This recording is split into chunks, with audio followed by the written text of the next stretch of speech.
It's happening right now. New flames shooting up above the floodwaters. It's 3 p.m. Central Time in New Orleans, where first responders are confronting fresh challenges every single day. We'll get a unique view of the problems and the progress. Also, it's 4 p.m. here in Washington, where President Bush is holding high-level meetings on storm recovery and getting an earful from members of the U.S. Congress. Investigations are in the works to determine why the government didn't move into the disaster zone faster.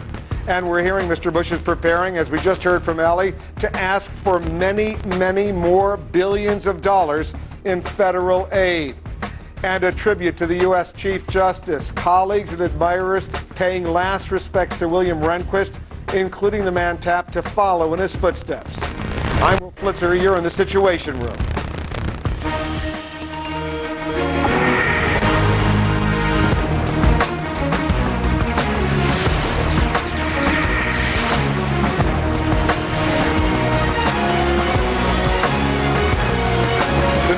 Mayor has a stern warning for people insisting on staying in his beloved city. He says it's simply not safe here.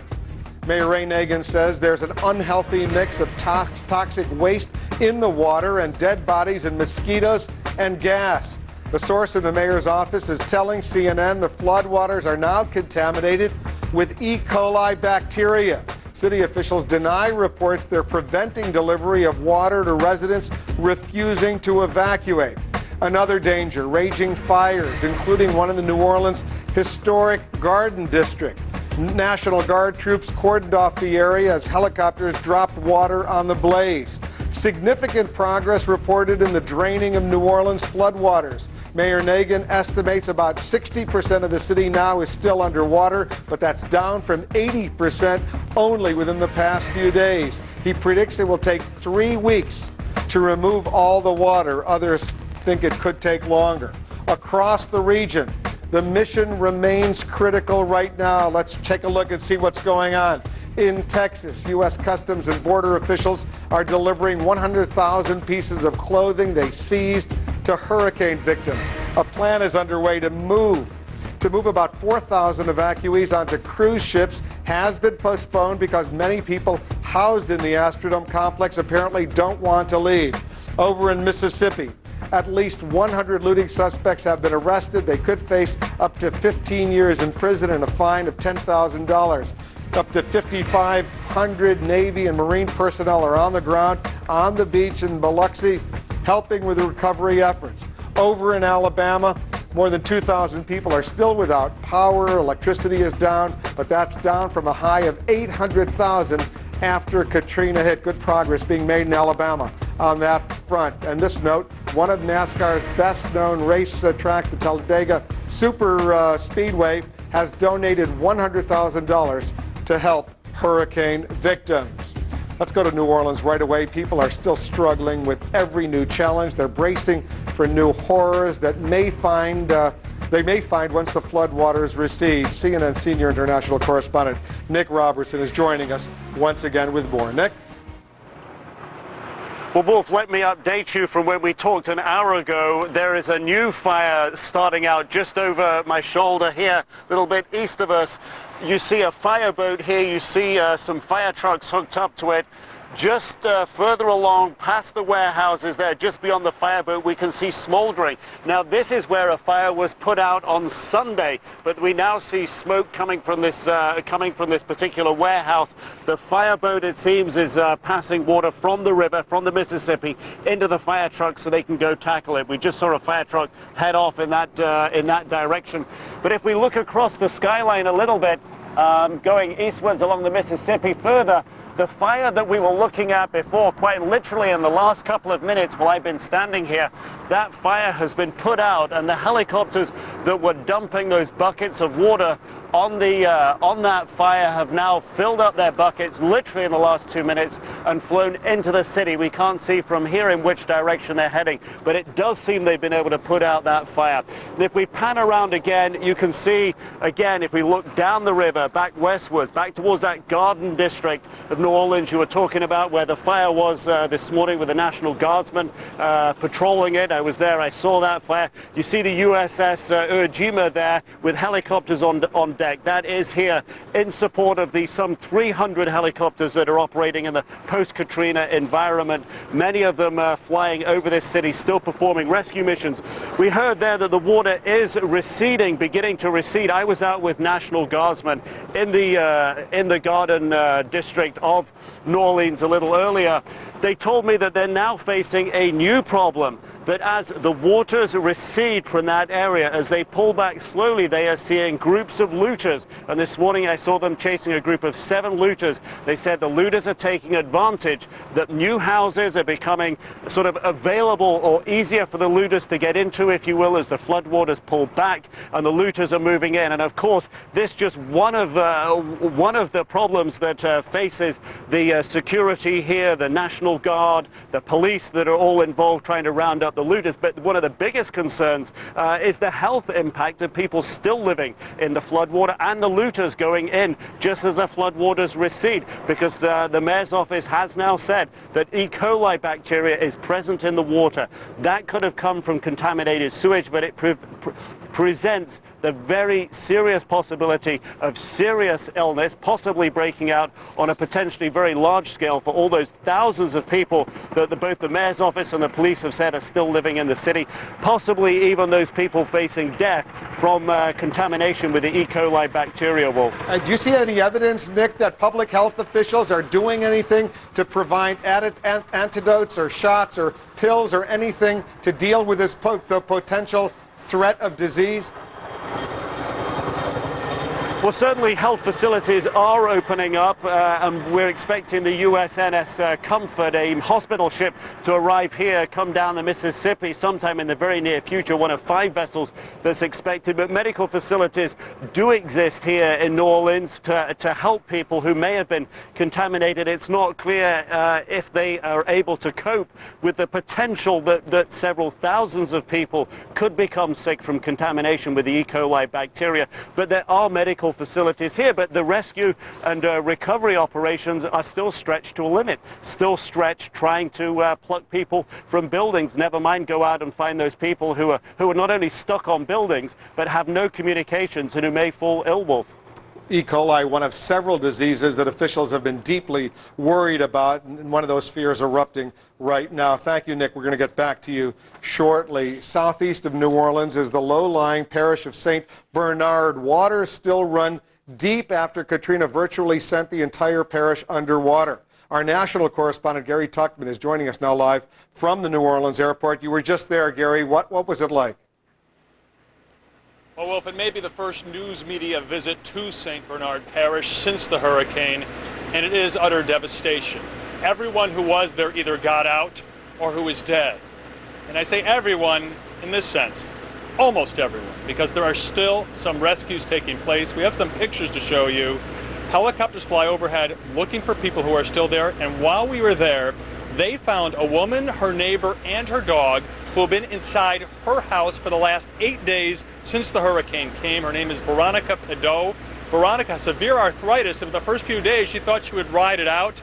She realized over the last few days that she had to get out, but she saw nobody at all. From what we're being told by officials in that parish, everyone's talking about how late things came to New Orleans. Well, they got the federal help 2 days later than New Orleans did. The sheriff's office there was working on this all by themselves. Everyone has lost their homes. Almost the entire parish is underwater, but this woman and her friend were rescued. They had water for the first 6 days to drink. The last 2 days they had no water left. So when she got out of the boat, out of the airboat, onto the back of a truck for a ride in a helicopter, we asked her, we had some water with us, if she would like a drink of water. She took a sip of water, and I said to her, how did that water taste? And she says, it tasted just like ice cream. They were taken by helicopter here to the New Orleans International Airport. This is where people are being treated and then sent to other cities around the United States. Just an amazing tragedy. It's amazing seeing this parish, St. Bernard, which is to the east and southeast of the city of New Orleans. People move there because it's isolated from the city. It's in bayou country, and it was so isolated that it was cut off from the rest of the world. And there are still an unknown number of people who have died, whose bodies have not yet been recovered, including from a nursing home where it's believed people were not able to evacuate. Wolf? Did you see those bodies, large numbers of bodies, Gary? The bodies and the nursing home, Wolf, are under several feet of water. There is no way yet to go by land. Almost all of the parish was underwater until just the other day. Now we can see some of the parish, but they are not recovering the bodies right now. They just know they're there. This lovely woman that you saw rescued, that must have been one of the most dramatic moments of your life. 8 days into this horror, an elderly woman is found alive, and she's going to survive and because of what happened today, and you were there. I think, Wolf, one of the things that was very interesting about it was I don't think they really know the big picture of what's going on. The gentleman who was with them, I said, "Are you happy you were rescued?" He goes, "No." He goes, "I'd rather they have left me alone because I just wanted to go to Lake Charles." Now, Lake Charles is in southwestern Louisiana. It's nowhere near here. So it's clear that not only did he not know what was going on by the big picture, but he may have been a little delusional after being in this house for 8 days without the proper nutrition. And you point out that they took the pet along as well. This has been an issue. Some people simply are refusing to leave, even this late in the game, unless they can bring their pets. So what is the general policy on that? Well, it depends on who they're dealing with. This was a Georgia National Guard chopper that rescued them, and they were happy to bring Susie the dog with them on the helicopter. Not everyone is. It depends on the situation. One thing about animals, Wolf, that I want to tell you as we're touring around the New Orleans area, we see packs of animals, packs of dogs. We were on Interstate 10 a short time ago, and we saw 6 Labrador retrievers all walking together in a pack down the highway. They all had collars around their necks. It was very sad. Obviously, they were somebody's pets. They didn't know what to do. We gave them some water, but that's all we can do. It's rather pitiful. What a story. Gary Tuckman reporting for us. Thank you, Gary, for that report. President Bush today is promising an investigation separate from an investigation the U.S. Congress certainly will undertake into the federal government's response to this disaster. At the same time, he's insisting he won't play the Katrina blame game. Let's go to our White House correspondent, Dana Bash. She's following the story for us. Dana? Well, Wolf, the White House knows what happens when Congress comes back to town, and that is the criticism that already has been going on gets louder and louder, closer and closer to the White House. So it was obvious that the president wanted to try to head that off. At his first event this morning of many events in the cabinet room, he said that he would lead an investigation, but was careful to say over time, meaning eventually he would lead an investigation. Among the big questions, would he go for a 9/11 kind of commission, one that he initially refused to do and then eventually accepted? That's something that they're not answering right now. He's saying it's too soon. And you mentioned blame game. That was the mantra here on lots of questions on whether or not anybody in his administration should be held accountable for the sluggish federal response. I think one of the things that people want us to do here is to play a blame game. We got to solve problems. We're problem solvers. There'll be ample time for people to figure out what went right and what went wrong. Now, the president did later in the day have a meeting with congressional leaders, Republicans and Democrats. The Democratic leader came out and said that they expect the president to ask for another $40 to $50 billion to fund the recovery effort. The White House is saying they're not exactly clear on the number. But in terms of the whole concept of accountability, Wolf, Republican leaders came out and they essentially said what the president said. It's too early to point fingers. But the Democratic House leader, Nancy Pelosi, jumped in front of the microphone and said that she does think it's time for some accountability, and she essentially said the FEMA director should be fired. His credentials for fighting terrorism and protecting our country against a terrorist attack and the reverse responding to it may be appropriate. But in terms of a humanitarian disaster of this kind and having a FEMA under him, I think that should be changed immediately. Now, the White House has so far been very careful not to say that they're firing anybody. It's essentially, Wolf, as you know, not the president's style to fire people, especially in the middle of this kind of situation. But you will notice that you haven't seen a lot of Michael Brown lately. The Bush officials say they recognize that him out publicly talking about the fact that he for example, didn't know that the convention center in New Orleans had the kinds of problems that it did, that perhaps crystallized the appearance that the federal government didn't know what they were doing. You're not going to see Michael Brown. You haven't seen him over the last couple of days. And if you call the White House right now and ask for an interview, you won't get one.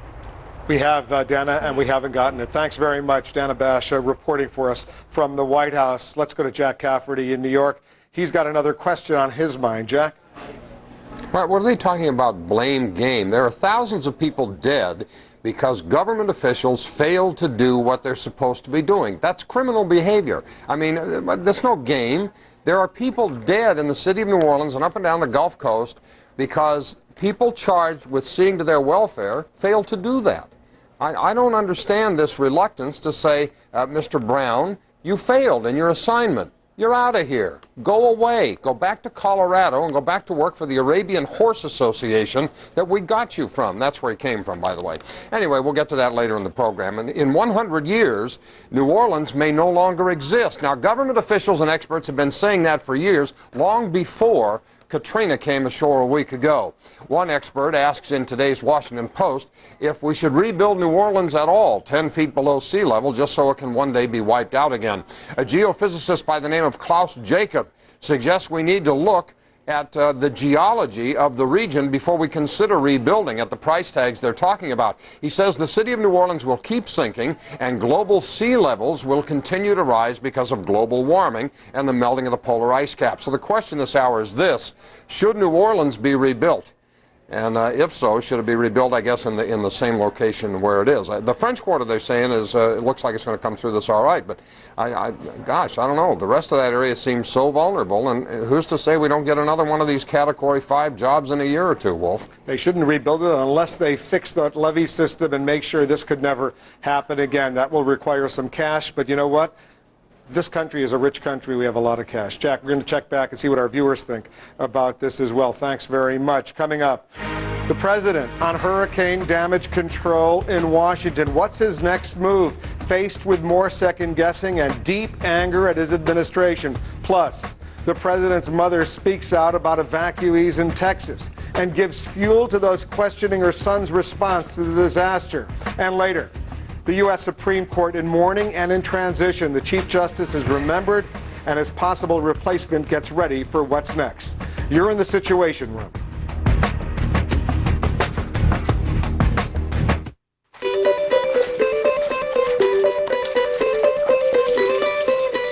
There's an even better way to care for your nest egg.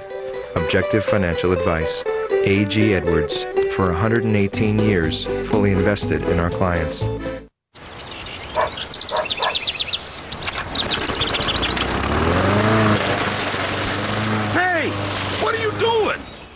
Oh, I just got a new home loan from Ditech.com and paid off all my credit cards. Get cash or consolidate bills with Ditech's flat fee home loan. The total lender fee is just $395. You'll save thousands in closing costs, and the process is fast and easy. Online or over the telephone 24/7. Log on to Ditech.com or call 1-800-DITECH-3.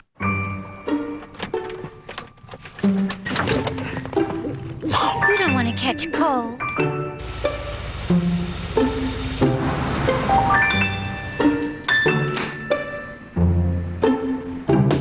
Expiration date.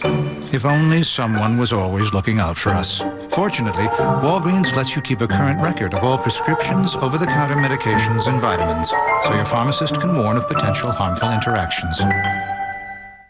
Exposure to positive humor early in life can help people achieve goals. We did it! It's Tickle You, Cartoon Network's new morning of laughter for preschoolers. Weekdays from 9 to 11 on Cartoon Network.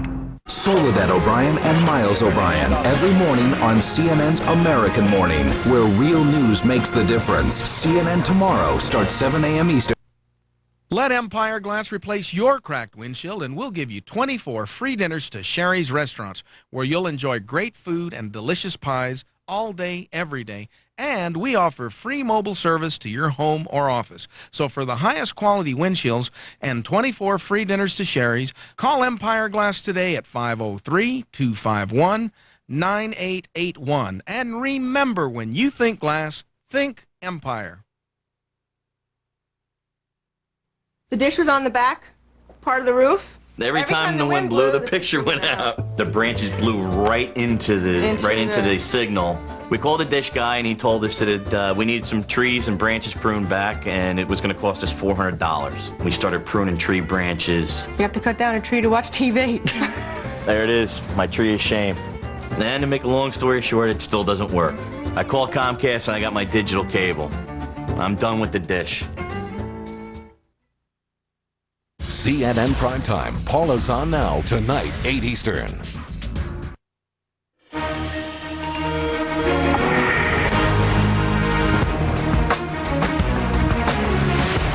More than a week after Hurricane Katrina's deadly assault, we keep hearing officials say now is not the time for blame or for partisanship.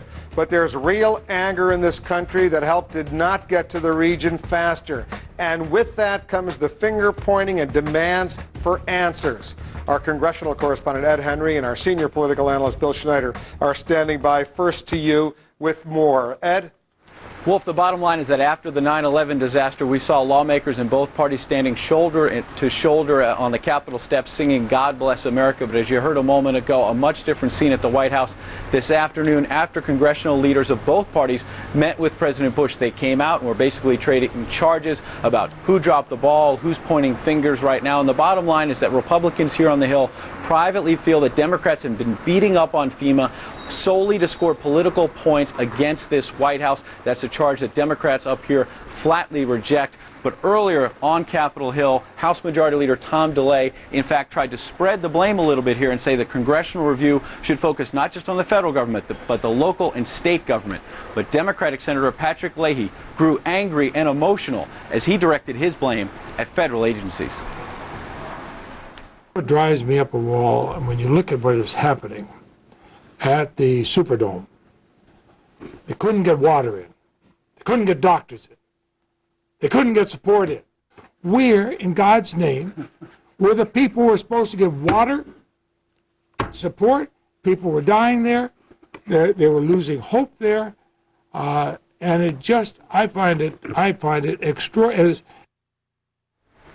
Now, Democratic Senator Hillary Clinton today called for an independent commission like the 9/11 Commission to investigate all of this, while Senator Susan Collins and Joe Lieberman today, they have oversight over FEMA and the Department of Homeland Security. They said they're going to have a series of hearings to explore all of these questions. But Republican Senator Trent Lott of Mississippi, who lost his home in this storm, revealed today that he went to Senator Collins and said that he hopes these hearings do not fix blame, as he said, on federal officials or state officials. He said instead he wants to see creative solutions. He does not want to see these federal officials pulled back from the states that have been hard hit to testify on Capitol Hill. Instead, Trent Lott said what he wants to see is a focus on money. We've already seen Congress pony up $10 billion in relief money. We're hearing the White House may push that to $40 to $50 billion more in the next few days. Trent Lott said he wants to see in total in excess of $100 billion, while Senate Democratic leader Harry Reid said he wants to see at least $150 billion. To give you an idea and put that in perspective, Wolf, after 4 hurricanes in Florida last year, Congress put together a package of about $14 billion. After 9/11, Congress appropriated emergency relief funds of $40 billion. So Harry Reid is now saying he basically wants to quadruple that. It gives you an idea of how staggering the magnitude of the devastation, Wolf. I suppose, though, Ed, if the United States taxpayer can spend about $300 billion so far in Iraq, it can spend $100 billion to fix this part of our country. Let's go to Bill Schneider. He's watching all of this as well. Bill, the debate clearly only just beginning. Set the scene for us. What are the main arguments? I hear 3 arguments, Wolf. The first one is inept bureaucracy. The fact that there was government bungling, there was incompetence. The president pointed to that today when he said bureaucracy must not stand in the way of getting the job done. A second argument you often hear from Democrats. They say wrong political priorities. There's been a philosophy of limited government government in the country, which has produced tax cuts for the wealthy, spending cuts on things like infrastructure and flood control, and the diversion of resources to other priorities like the war in Iraq. And a third argument is the simple lack of leadership. That's the contrast with the response to 9/11, when the mayor, Rudy Giuliani, was on the scene giving voice to the people and talking about taking charge. And when the president rallied a stricken city, you didn't hear that kind of leadership in this case. And a lot of people say, where was it? Where were the political leaders? What about the whole issue of an investigation? The president calling for an investigation, but not necessarily an independent 9/11 type of investigation. When he says he wants to investigate, what are his critics saying, basically? His critics are saying, investigate yourself. That doesn't make any sense, because his critics are saying the president ought to be investigated along with everyone else. Of course, they're the president's partisan enemies, but they say no investigation run out of the White House is likely to have credibility, at least not in their eyes. The only thing I would say is there's going to be more than one investigation. You can be certain of that. The White House may try to control one of them, but there'll be other investigations from other sources, and they're likely to come up with different conclusions. Bill Schneider reporting for us. Thank you, Bill, very much. Some comments from a former First Lady are raising some serious eyebrows. Barbara Bush and former President Bush were meeting with evacuees at the Houston Astrodome yesterday. Later, the former First Lady spoke on National Public Radio's Marketplace. Mrs. Bush said that evacuees told her they were overwhelmed by Houston's hospitality. And then she went on to say this. Almost everyone I've talked to says we're going to move to Houston. And so many of the people in the arenas here, you know, we're underprivileged anyway. This is working very well for them. Barbara Bush's comments are getting a lot of reaction on the internet. Our reporter, Abby Tatton, is checking the situation online. What are you finding, Abby? Yeah, those comments by the former First Lady, not lost on the blogosphere, which has been following Hurricane Katrina for the past week. If you look at this site here, technorati.com, this is a search engine that tracks the big stories out there online, looks at some 16 million blogs. What are the themes? What are the main searches? Number one, as it has been for days, is Katrina. Number two, today, is Barbara Bush. Looking at what some of them are saying, some of the big liberal blogs linked to her comments last night, crooksandliars.com has the audio, atrios.blogspot.com also weighing in, and then lots of liberal bloggers started weighing in on this.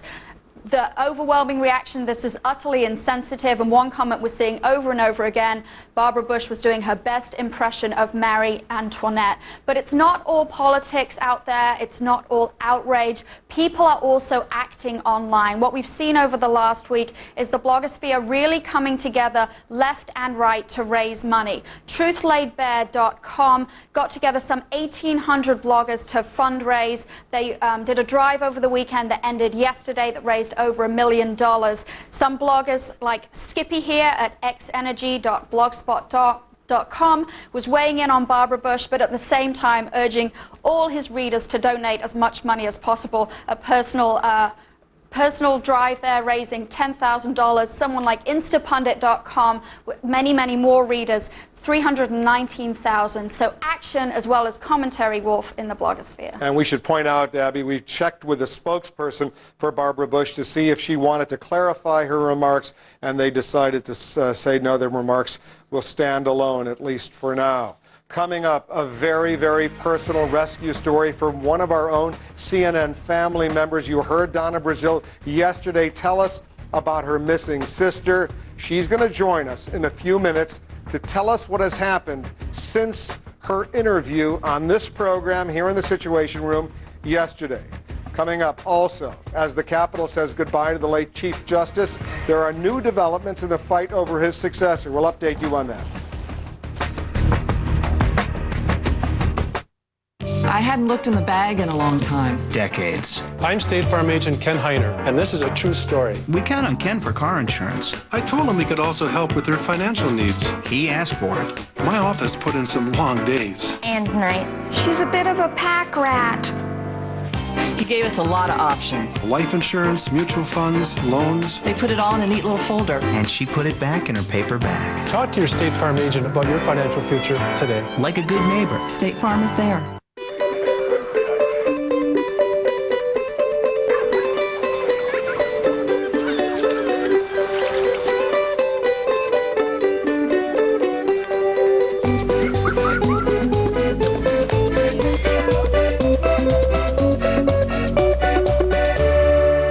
There's an even better way to care for your nest egg. Objective financial advice. A.G. Edwards. For 118 years, fully invested in our clients. Vanilla first left Mexico in the early 1500s on ships headed for Spain. However, it wasn't until 1519 that the Spaniards learned vanilla was more than just a perfume. Mexico continued their vanilla. If the history of vanilla doesn't put you to sleep, maybe this will. New Tylenol PM and Soothing Vanilla Liquid relieves pain, isn't habit-forming, and leaves you refreshed in the morning.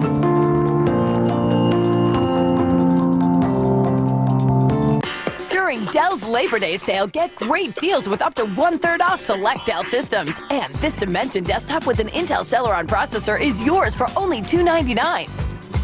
Plus, get a free printer.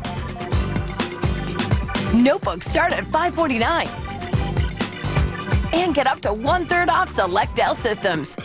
Get hooked up with Dell and get more out of now. Dell PCs use Intel Celeron processors.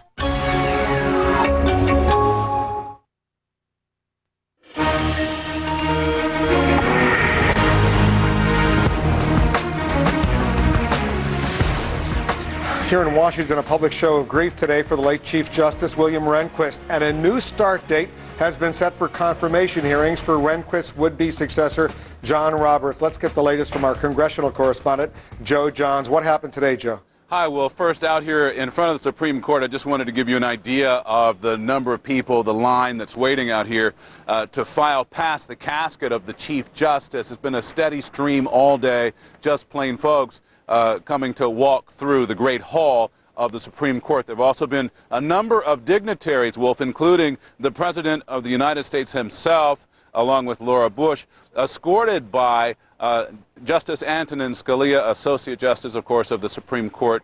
Now, earlier today, when the body of the Chief Justice was brought here to the Supreme Court for the last time, we also got a glimpse of John Roberts, the man who has been named to replace him on the Supreme Court. Roberts was one of 8 pallbearers to take the casket up the stairs of the Supreme Court, walked around there for a while. Later, I actually ran into him inside the Supreme Court building, asked him about the preparations for his confirmation hearings. He said, of course, we're going to use the next few days to honor the late Chief Justice. Now, as you said, Wolf, there have been developments on the Senate Judiciary Committee. What we do know is that the schedule has now been changed. They've now moved those confirmation hearings for Roberts until Monday. The chairman of the committee talking to reporters earlier today saying he's gotten a lot of input from a lot of people about when these hearings should be held.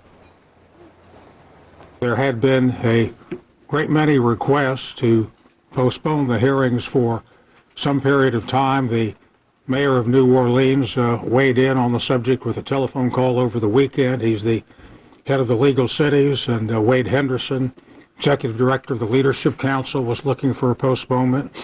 And then events overtook us with the passing of Chief Justice Rehnquist.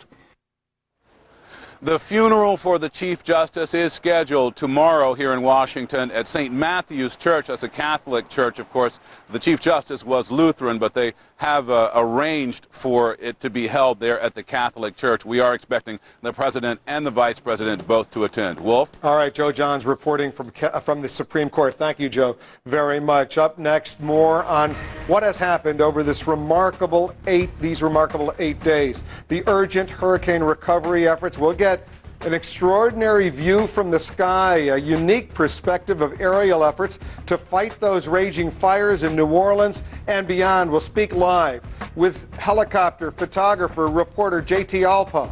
He's standing by. Stay with us. Good news, men. Now we can sell our chimney caps directly to America. And we can get everything we need to make them from China. How are we going to do all that, then? FedEx will help us with all the shipping, even the complicated customs forms. What's wrong? We don't have to give up our chimney sweep jobs, though, right? Of course not. Don't be silly.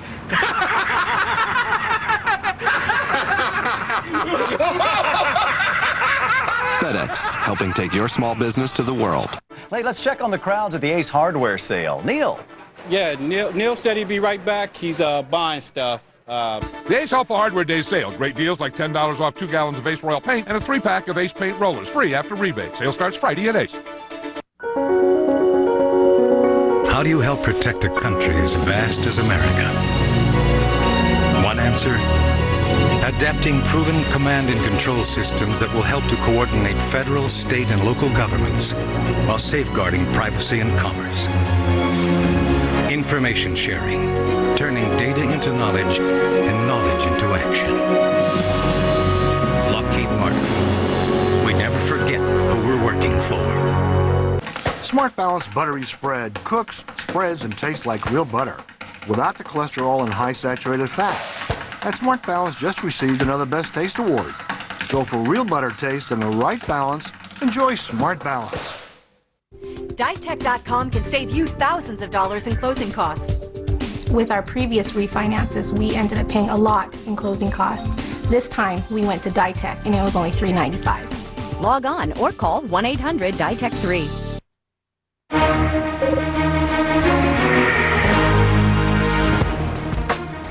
Let's pull back a little bit right now and get the big picture of the devastation in New Orleans as you can only see it from the air. We're joined once again on the phone by helicopter reporter JT Alpa, who's doing a remarkable job with his team. JT, thanks very much. What about today? First of all, just update our viewers. What were some of the dramatic scenes you saw today? I know one of the dramatic scenes was that stadium you flew over. Good afternoon, Wolf. How are you? One of the stadiums we flew over, again, the stadiums we've been judging and looking at some of the water levels. We're trying to judge how the water is actually leaving the area. And one of our markers, or our benchmarks, for lack of a better term, that we're using is a football stadium that is in the middle of the flood basin area. And these floodwaters have maybe gone down maybe a foot or so, but has not gone down significantly enough. And you can see the stadium here as we push in. We're using the goalposts as a measurement stick to see how far that water has come down. And I can tell you, as you can see, that the goalposts, the water has not come down very much, maybe about 6 inches in the past 24 hours. Because yesterday we saw that remarkable video of yourself of showing that water was beginning to pump out. Take a look at these pictures. This is one of those rescue workers, a helicopter pilot, who was literally begging these two individuals to leave. What happened here? Well, this man's family came up to our receive truck here on the freeway and said, begging for help to find her husband. Her husband, Calvin, owned a convenience store right across the street from the house you see here and was believed to be locked inside that store. He was afraid of looters. He had weapons and said he was text messaging his wife back and forth and telling her that he didn't want to come out because of the looters. Well, she became concerned when she lost contact with him late the day before yesterday and trying to get people to help him and pull him out of there. Well, she called us and came to our remote truck where we went over and we put her into the audio. She told us where the store was, and we put a Coast Guard rescue ship on that rooftop. He climbed down and found Calvin that you see right there in the blue hat, her husband. Well, Kim saw him and saw that he was okay and pleaded with him to go, but he did not want to leave. And we're hearing stories like this all throughout this area. These people don't want to go. Why didn't he want to leave? What did he say? Well, he wanted to protect his livelihood. You can see the Coast Guard here talking to us and giving our messages back and forth, and Kim was talking to us over our microwave system and begging him to come. So we were going back and forth, but he didn't want to leave the store behind. He didn't want to leave his livelihood, and she pleaded with him that the family's more important, and we were going to reunite him with her and his kids, and it just didn't happen. But she was very pleased to see that he was okay because she had lost contact with him. So at least we helped out in that regard. Another dramatic story that you reported on today, and you showed our viewers the images, the fires that are erupting in parts of New Orleans. Talk a little bit about that.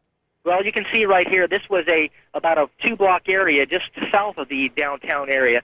And the only way they're really fighting these fires, because they can't get proper amount of fire apparatus into these areas, is they're fighting them by the air. This is a Chinook CH-46 helicopter that you see on the screen right now with what's called a Bambi bucket filled with thousands of gallons of water. And they come in and they've been doing these strategic drops right over these fires to control them from spreading.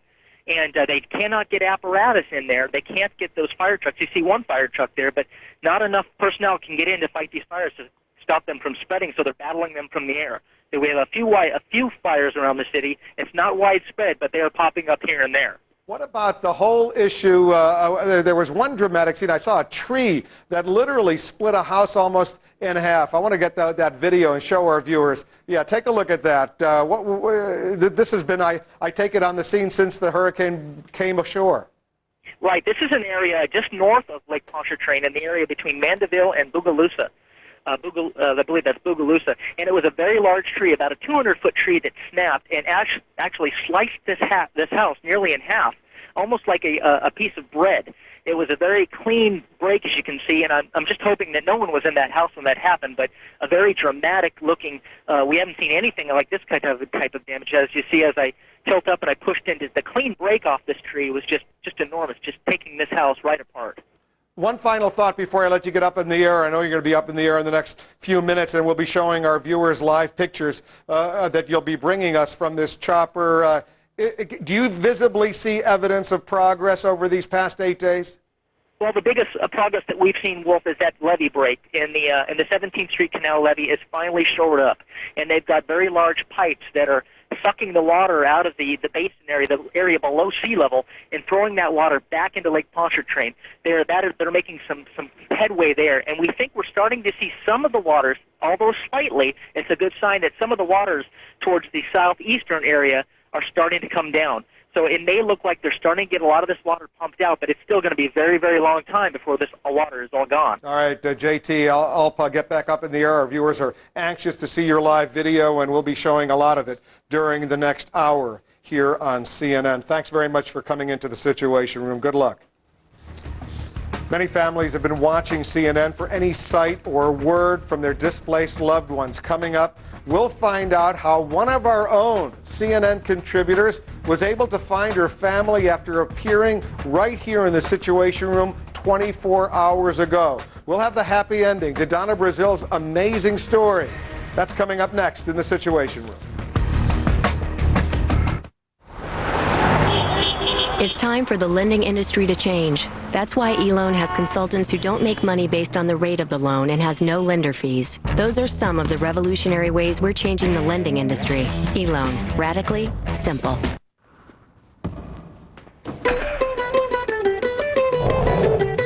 Don't let your nest egg get away from you. Get objective financial advice instead. A.G. Edwards, for 118 years, fully invested in our clients.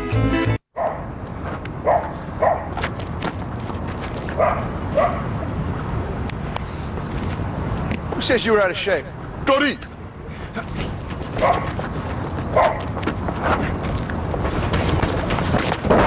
Front-end pedestrian safety system. Just one of 120 not-so-standard features available on the all-new German-engineered Passat. Touchdown. Privacy, equality, the right to choose. Fundamental freedoms Americans have cherished for generations. But John Roberts dismisses one of our established liberties as the so-called right to privacy, and co-wrote a brief arguing that Roe v. Wade should be overruled. Roberts' legal record raises questions on whether he accepts the right to privacy. There's just too much at stake to let John Roberts become a decisive vote on the Supreme Court. The whole neighborhood is a mess. What do we do now? Geico's first concern is your safety and well-being. We are here for you. Geico adjusters are already in your area, ready to serve you. Our mobile claim centers are open to promptly settle your claims, even in the hardest hit areas. Here at Geico, we're committed to helping you get back on the road to recovery. Please visit us 24 hours a day at geico.com or call us at 1-800-841-3000. Your smart start, miss. You need 4 bowls of Smart Start to get the vitamin C in 1 bowl of Total. Your grape nuts. More than 10 bowls to match Total's calcium. Chef recommends 2 spoons. 2 spoons? Special K for you. And even 20 bowls of original Special K couldn't equal the whole grain in Total. Only Total has 100% whole grain, 100% of 12 vitamins and minerals, and 100 calories. We'll take Total. Sorry, no substitutions. Total, 1 bowl, 100%.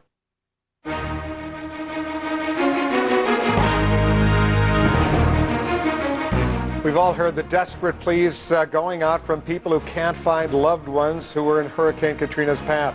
One appeal was made right here in the Situation Room yesterday from a member of our own CNN family, Donna Brazil. Listen to this. As of today, I want to say that my sister Sheila is still missing. I talked to her a week ago, and I encouraged her to fill her bathtub with water. Sheila is 46 years old. She was last at Tulane in South Jefferson Davis Parkway. Sheila is in an assisted living facility. We're thrilled to report that Donna's sister has been found and rescued. Donna Brazil is now joining us to tell us what happened. Donna, I'm so delighted. But tell our viewers what happened. You left the Situation Room yesterday. Walk us through the next step in your life. I got back to my house, which is my own war room, and I received a phone call from Mitch Landrieu, who is the Lieutenant Governor of Louisiana, and he said, Donna, we heard about where Sheila was. We have someone from the wildlife and fishing industry there. They have a boat, and he said, we're trying to get her.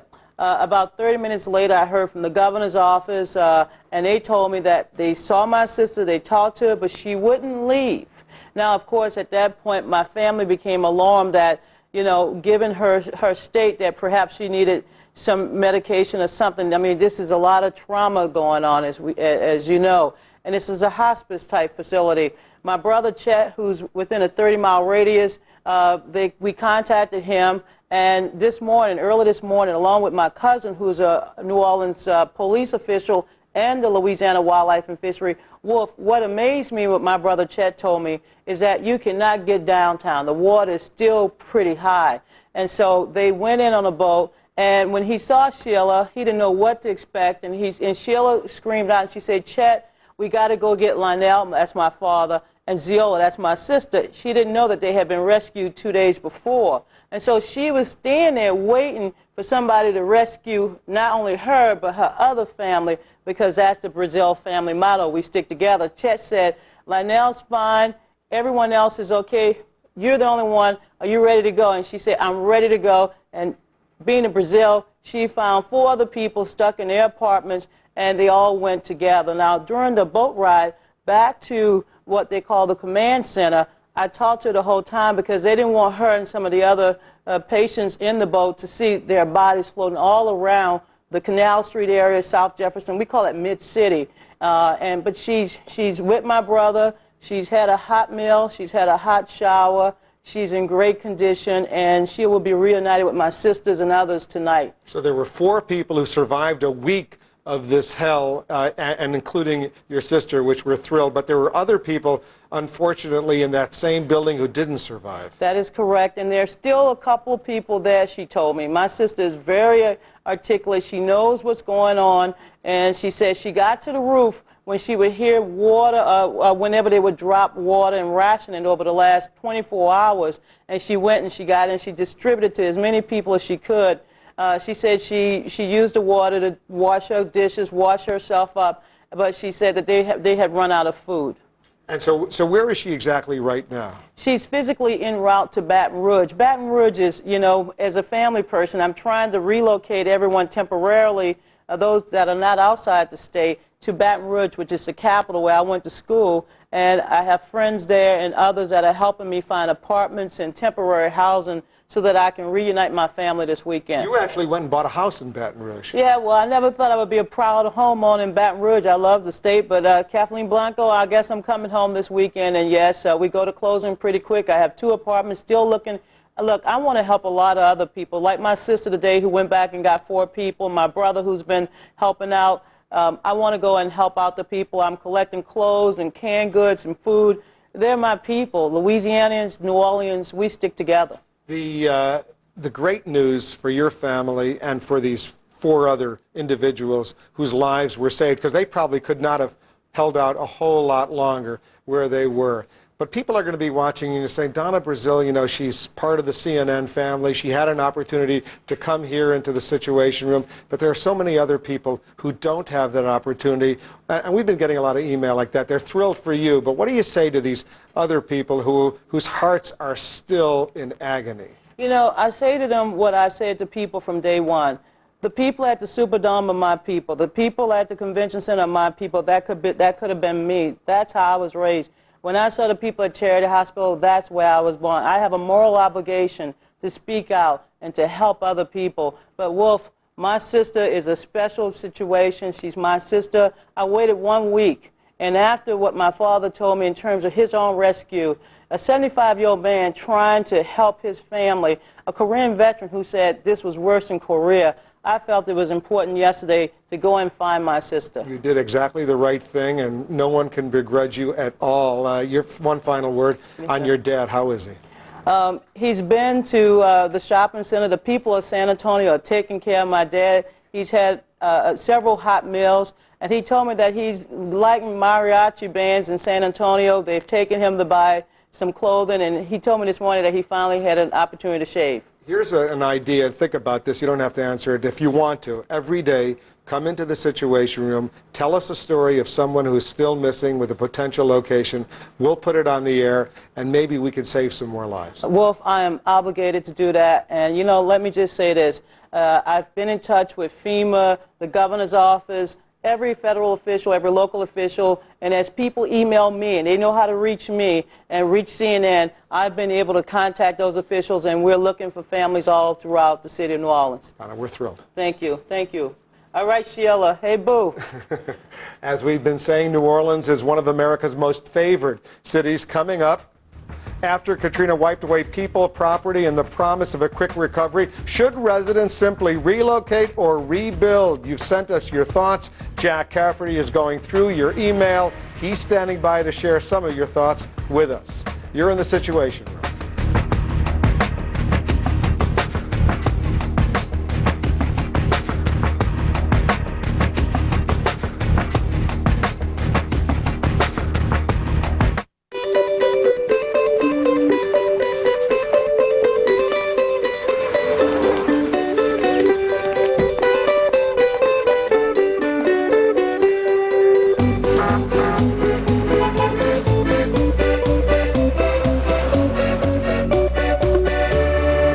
Objective financial advice. It's right for any nest egg, regardless of size. A.G. Edwards. For 118 years, fully invested in our clients.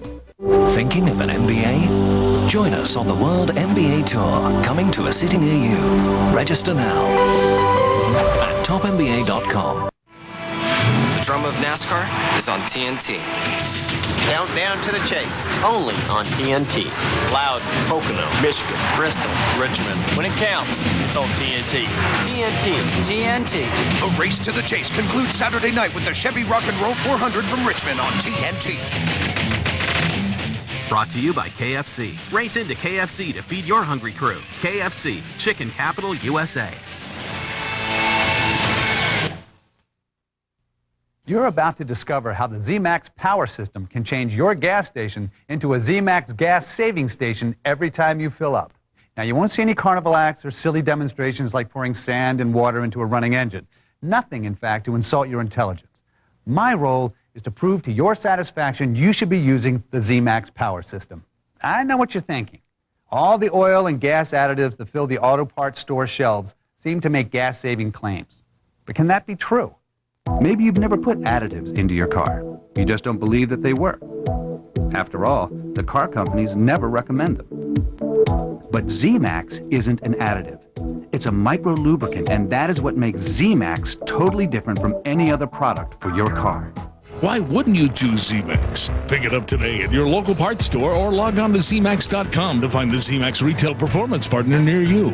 Z-Max. Performance you can feel. Me encanta que me tomen fotos, especialmente con mi familia. Soy Alejandro Fernández en The History Channel en español. Si eres de las primeras 700 familias en suscribirte a Comcast Cable Latino, recibirás un retrato familiar profesional. Suscríbete y disfruta de un gran paquete de programación hispana que incluye The History Channel en español, donde estarás en contacto con tu herencia. Esta promoción es cortesía de Retratos JCPenney.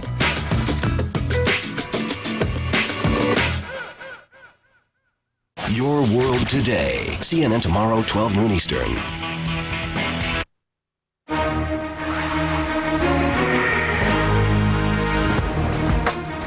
Jack Cafferty's joining us once again. Jack, you getting some email?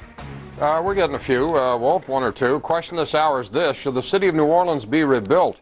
There are people who suggest that it should not be because it's below sea level, because global warming will continue to raise the ocean levels, and eventually we'll be dealing with the same kind of catastrophic situation all over again.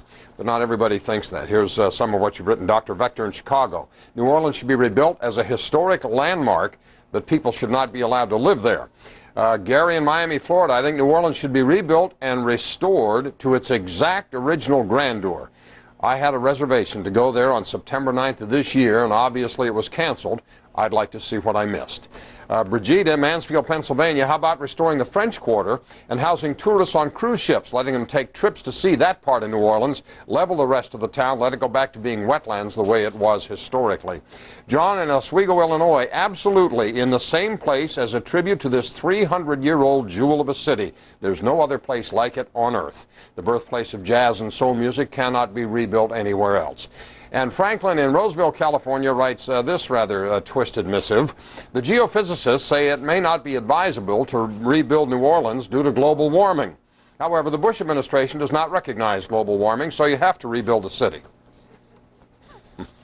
All right, Jack, thanks very much. We're going to check back with you in a few minutes. Much more of our special coverage coming up. We're going to go back. We have live pictures coming in from the helicopter pilot that was just on this program, JT Alba. He's about to resume flying over New Orleans. We're going to go there and watch what he's seeing.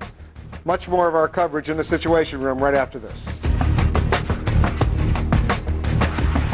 Closed captioning hours on CNN, sponsored in part by Asper-Cream, odor-free, fast pain relief. Can an odor-free patch stand up to your back pain? You benefit Asper-Cream. New Asper-Cream patch. Maximum strength medicine that's odor-free. Body pain stop. Benefit Asper-Cream.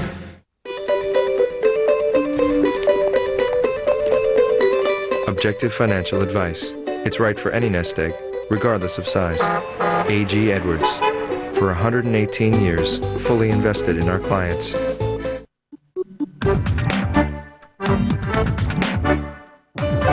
Verizon Broadband, the world's most advanced network, brings your employees, suppliers, and customers together so they can go about their business seamlessly. Privacy, equality, the right to choose. Fundamental freedoms Americans have cherished for generations. But John Roberts dismisses one of our established liberties as the so-called right to privacy, and co-wrote a brief arguing that Roe v. Wade should be overruled. Roberts' legal record raises questions on whether he accepts the right to privacy. There's just too much at stake to let John Roberts become a decisive vote on the Supreme Court. We're investing over $1 billion in North America. It began with a new design and research center and test track in California, a new engineering facility in Michigan, and now a state-of-the-art assembly plant in Alabama, creating thousands of new jobs across the country. The result will be a Hyundai like you've never seen before. They are the kings and queens, the potentates of the road. We recognize them by their restless wing-tipped feet. We support them with new, thicker mattresses and lay the freshest fine white linens at their feet, an offering of respect. Our beds, ourselves, we've changed it all for them. Rest well, my liege. Rest well.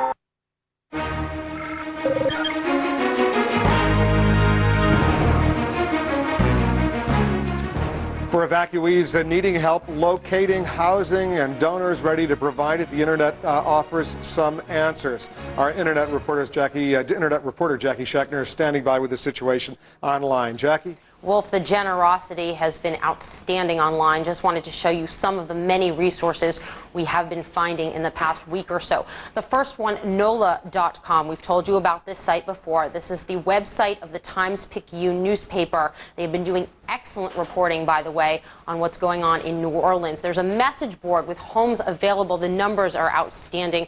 4,000 posts at this point. What they've done now, though, is coordinate, which is really interesting. They're creating a spreadsheet out of these posts, and what they're doing is taking that information, posting it at another website, danielsimage.com, and what you can do there is search housing by state. They are actually also printing out these spreadsheets, taking them to shelters, and helping match people up. Some of the other sites we wanted to show you, Craigslist.com. We've brought this up before. People not only offering housing, offering clothing, offering transportation, really offering to help people get back on their feet. It has been incredible how generous people are. Another one from MoveOn.org, HurricaneHousing.org. They have close to 170,000 beds available at this point. Also wanted to bring you this very important, Wolf, a phone number that people can call, 1-800-638-4559. That's 1-800-638-4559. We'll try to get this stuff up on CNN.com. There's some other links that people need to know about, information for people who want to donate and for people who are looking for housing. Wolf. All right, thanks very much, Jackie. Very useful information during these critical times. It's 5 p.m. here in Washington, and you're in the Situation Room, where news and information from around the world arrive at one place simultaneously. Happening right now. It's 4 p.m. Central Time in New Orleans, where fire and disease are posing new threats to a city already devastated by the hurricane and the flood. New rescues more than a week after the hurricane hit. Our crews are there as rescuers finally have reached an elderly woman and her dog. We're going to show you this emotional story and the monumental task of dealing with the dead. It's awful. We'll show you, though, what's being done. I'm Wolf Blitzer, and you're in the Situation Room.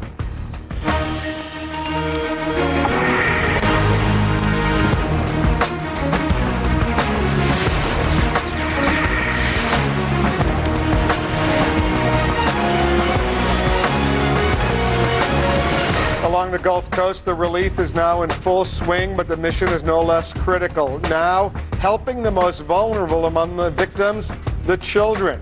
In addition to finding, feeding, and clothing them, the President of the United States says the federal government is working on a plan to make sure no hurricane-devastated child is left behind. The plans include getting children back to schools in other states. Meanwhile, with broken levees now plugged, there's still work and lots of worry. Engineers are pumping out the water, but many are worried about frightening fines when the streets are dry. And as if bodies in the water weren't enough of a concern, it's also now likely that the water is contaminated with toxic waste, perhaps even E. coli, which can cause serious illness and death when found in drinking water. Now the situation in some of the states. Let's check what's going on in Mississippi, for example. At least 100 looting suspects face up to 15 years in prison if convicted. Also, up to 5,000 Navy personnel and 500 Marines are based on the beaches in Biloxi, trying to restore water, plumbing, and serving meals. In nearby Texas, the planned evacuation of 4,000 evacuees onto cruise ships has now been postponed because many people housed in the Astrodome apparently don't want to leave. Also, U.S. Customs and Border officials are delivering 100,000 pieces of clothing they seized to hurricane victims. Let's move over to Louisiana. Right now, New Orleans police estimate that fewer than 10,000 people are left in that once beautiful city. The mayor of New Orleans says it could take 8 weeks to restore power. We're going to get right back to the devastation of this resulting from this hurricane. But first, we're getting some breaking news, potentially significant breaking news coming in from overseas. For details, let's turn to CNN's Zain Verji. She's standing by at the CNN Center. Zain? Wolf, Iraq's President Jalal Talabani is saying this, that Saddam Hussein has apparently confessed that he gave orders to execute thousands of Kurds back in the 1980s. He gave an interview to a state-funded broadcaster where he said that he had spoken to one of the Iraqi special tribunal judges that was involved in the investigation. And apparently the judge told Talabani that, quote, he was able to take important confessions from Saddam Hussein, and that Saddam has signed these confessions, and there is video and audio recordings of these confessions as well. Talabani said that the judge told him Saddam confessed that he gave orders for the executions and the military operations that were directed against the Kurds in the late 1980s. That came to be known as the Anfal campaign, a campaign of mass killing, of ethnic cleansing, of gas poisoning, use of chemical weapons against Kurds in northern Iraq. Halabja is a place where thousands of Kurds were killed as chemical bombs were dropped on them by the Iraqi Air Force. But this just coming into CNN, Iraqi President Jalal Talabani saying Saddam Hussein has confessed he gave orders to execute thousands of Kurds in the 1980s. Wolf? All right, Zane, thank you very much. Let's get back to the hurricane coverage now. Ali Velchi's getting another potentially significant story coming in right now. Ali, what are you picking up? How many times have we heard? We heard it from Jack earlier, but we have heard it from a lot of people, whether it's called the blame game or whether the government did the right thing now. Representative Tom Davis, Republican of Virginia, has said that his committee, the House Government Reform Committee, will start holding hearings next week into what went wrong. He's saying that the reaction has got to be fast, and they've got to understand what went wrong. House hearings, according to Representative Tom Davis, to begin in Washington next week into what went wrong in the response to Hurricane Katrina. Wolf? There'll be hearings in the House, there'll be hearings in the Senate, and they're moving very quickly on this front. Thanks very much. Ali, we'll get back to you. In New Orleans, engineers are finally pumping out the floodwaters. You saw it live here on CNN 24 hours ago when those first waters began to be pumped. We saw them going through those pipes emerging from this city, but much of the city is still submerged, unfortunately, in a cesspool of deadly germs and chemicals. And amid all that water, fires are now raging. Let's go to CNN's Nick Robertson. He's joining us now on the phone from New Orleans. He's got the latest developments. Nick, what are you picking up? Well, Wolf, one of the problems with the receding floodwater now, I was out with the National Guard here from Oklahoma just a couple of hours ago. They're encountering more looting. They're saying there are groups of looters who are taking advantage of the fact that the floodwaters are receding and trying to break into houses that are now becoming clear of floodwater. This is after a source within the mayor's office has said that the E. coli bacteria is present in the floodwaters in the city. E. coli, of course, could come from raw sewage, but it certainly, if ingested, it could lead to serious illness, even death. There are several thousands, many thousands of the city's residents still holding out, some of them quite literally in their houses, living, standing in the water, cooking outside their houses. We've seen them while standing in the water. So it presents a very, very serious health problem here. The mayor has reiterated and reaffirmed his mandatory evacuation order. He has not yet, however, commanded the National Guard and the police here to begin a mandatory, a forced evacuation that would stretch the rescue and recovery resources that are operating here in the city. There are some 300 helicopters deployed in the post-Katrina operation. We have seen dozens of those over the city today, several of them working on fires. One in the Garden District of New Orleans in the early hours of this morning, a fire in a house there set, we were told, by a candle burning in the basement. There were several fire trucks there on hand. National Guard were providing security in the area. And later in the afternoon, close to the banks of the Mississippi, we saw another huge fire there. That one appeared to be successfully put out again by helicopters, picking up huge buckets of water from the river, dumping them right spot onto that firewall. There's a little confusion still, Nick, on this very sensitive issue, whether or not authorities are refusing to provide water in New Orleans to individuals who are refusing to leave. What do you know about this situation? I think the situation does appear to be mixed, and certainly the National Guard who I were with today, when they were encountering people who said that they needed food, said that they needed supplies, said that they needed help, the National Guard men I was with were offering to give rides to the residents to take them down to the Superdome or the Convention Center, where they said that they would be able to collect food and water. They said that the people would have to find a ride back to their homes themselves after that.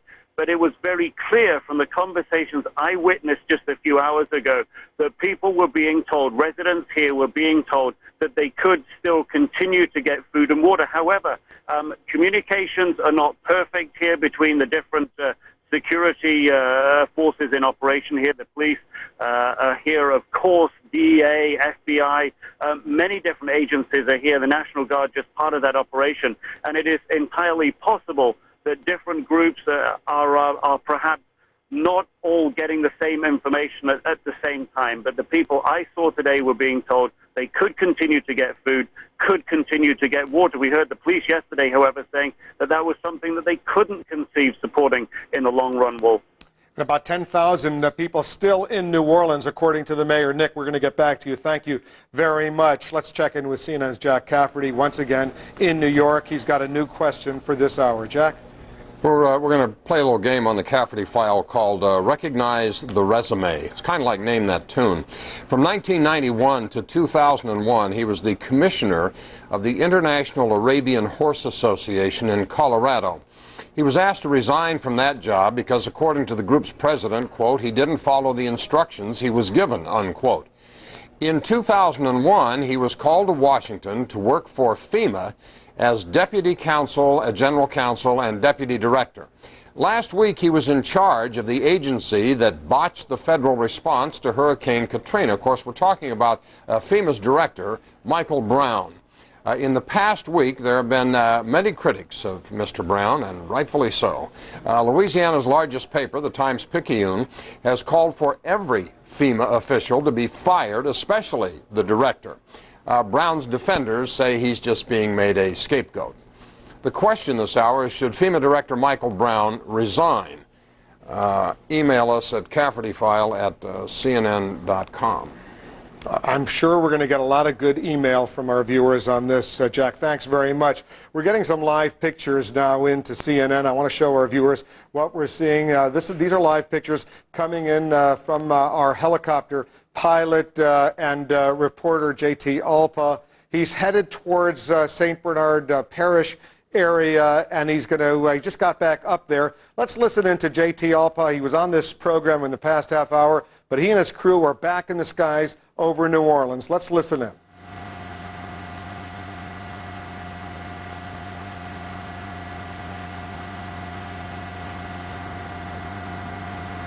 There were some fires out through the areas in and around downtown within the past day. We do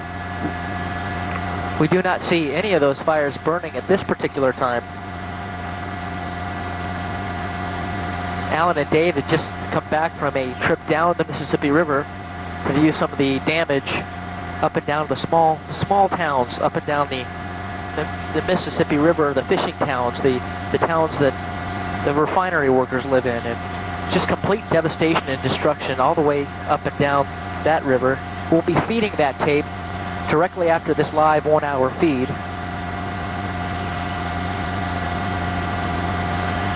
So we're working our way east and southeast away from the downtown area. And again, it is a very clear day. Unlike yesterday, it was extremely hazy. There's great visibility today. We can see at least 15-20 miles as we tilt up a little bit to show you the horizon. But down below, you can see still all the flooded areas.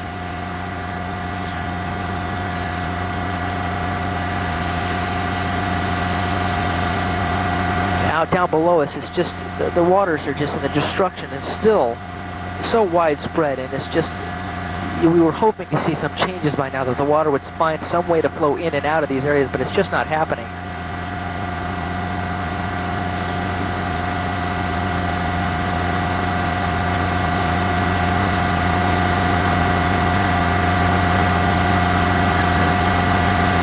Just absolute abandonment here. There's no one here, and anybody that's here is in grave danger of still being seriously injured by the waterborne diseases as we come through the Araby area. We were by here yesterday, and again, no visible change in any of the flooding areas.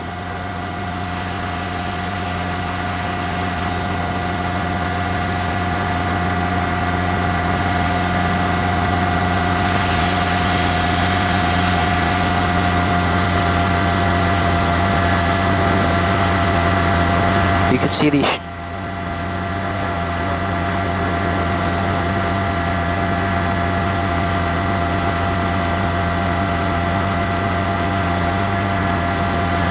See this shopping area completely underwater.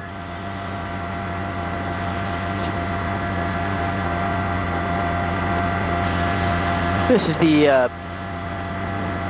area just between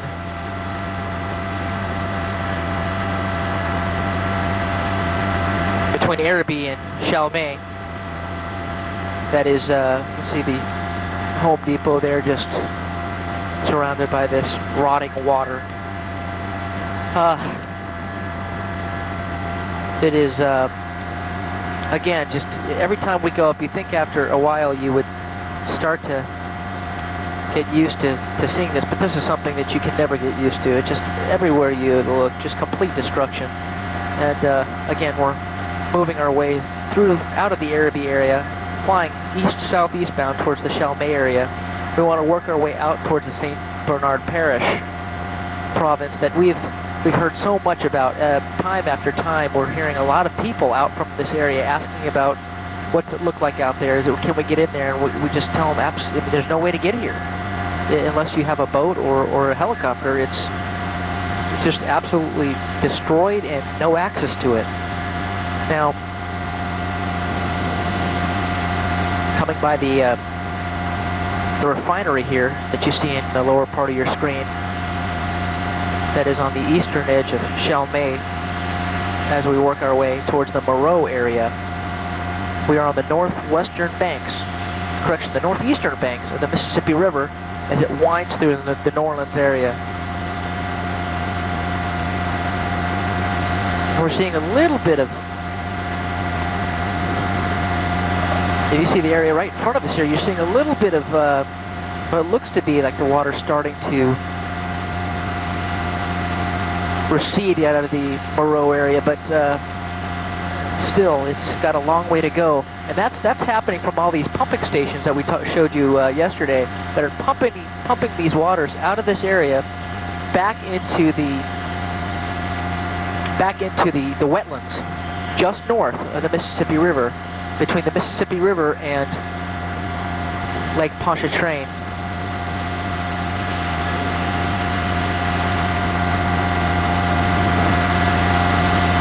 Now we're going to come back left for you out to the, I'm sorry, back right, I apologize, out into this. And you can see that some of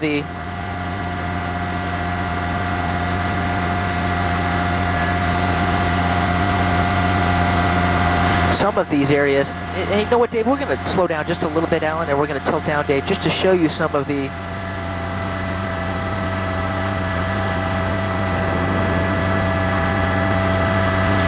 you can see some of the areas here. The water is, it looks like you can see the muddied grounds, and you can tell the water is, we're going to kind of slow here, we're going to pan up and left, turn this way a little bit.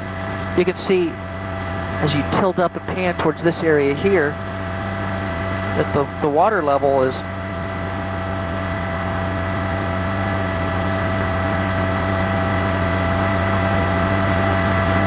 we're getting a lot of noise in our COM4 from another frequency, so we're going to be turning that off. But you can see that the waters are starting to push their ways out of these areas back towards as we tilt up and pan right to show you the wetlands that we've been talking about.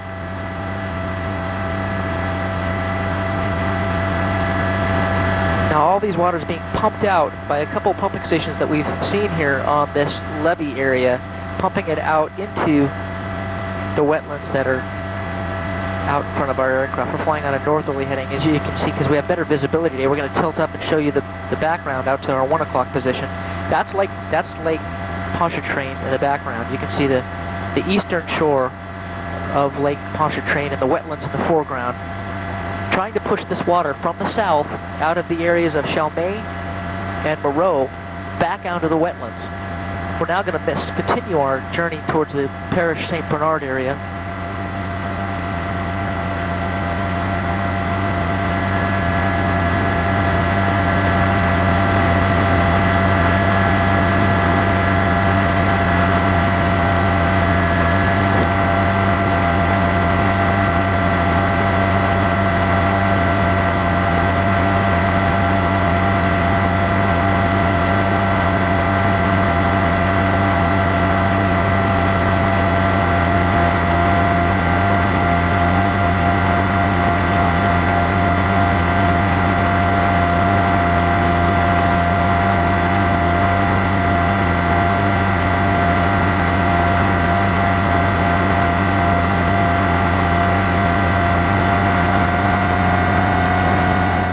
We've been listening to JT Alba, our helicopter reporter who's up flying over New Orleans once again. We're seeing these devastated scenes. Tom Foreman's here in the Situation Room with us.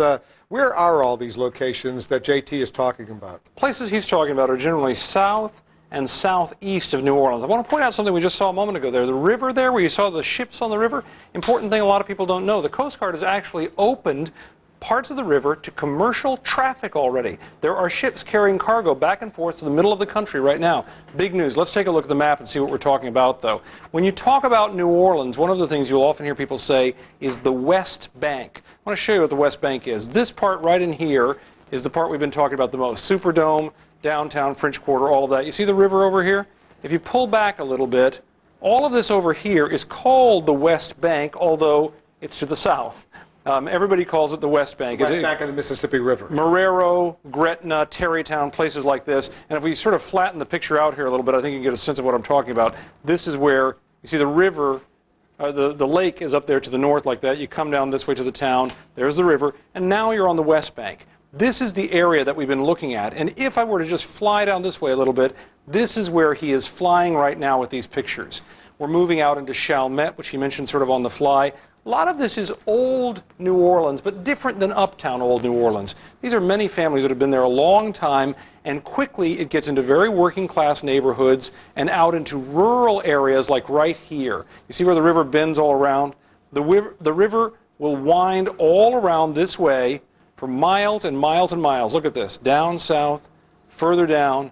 You see the land around it, which is largely, a lot of this marshland is gone. That's part of what people were talking about when they talk about the barrier protections. But there are little communities all along in here, down in here into Plaquemine Parish, up here in St. Bernard Parish. And there are a lot of people in there and a tremendous amount of water.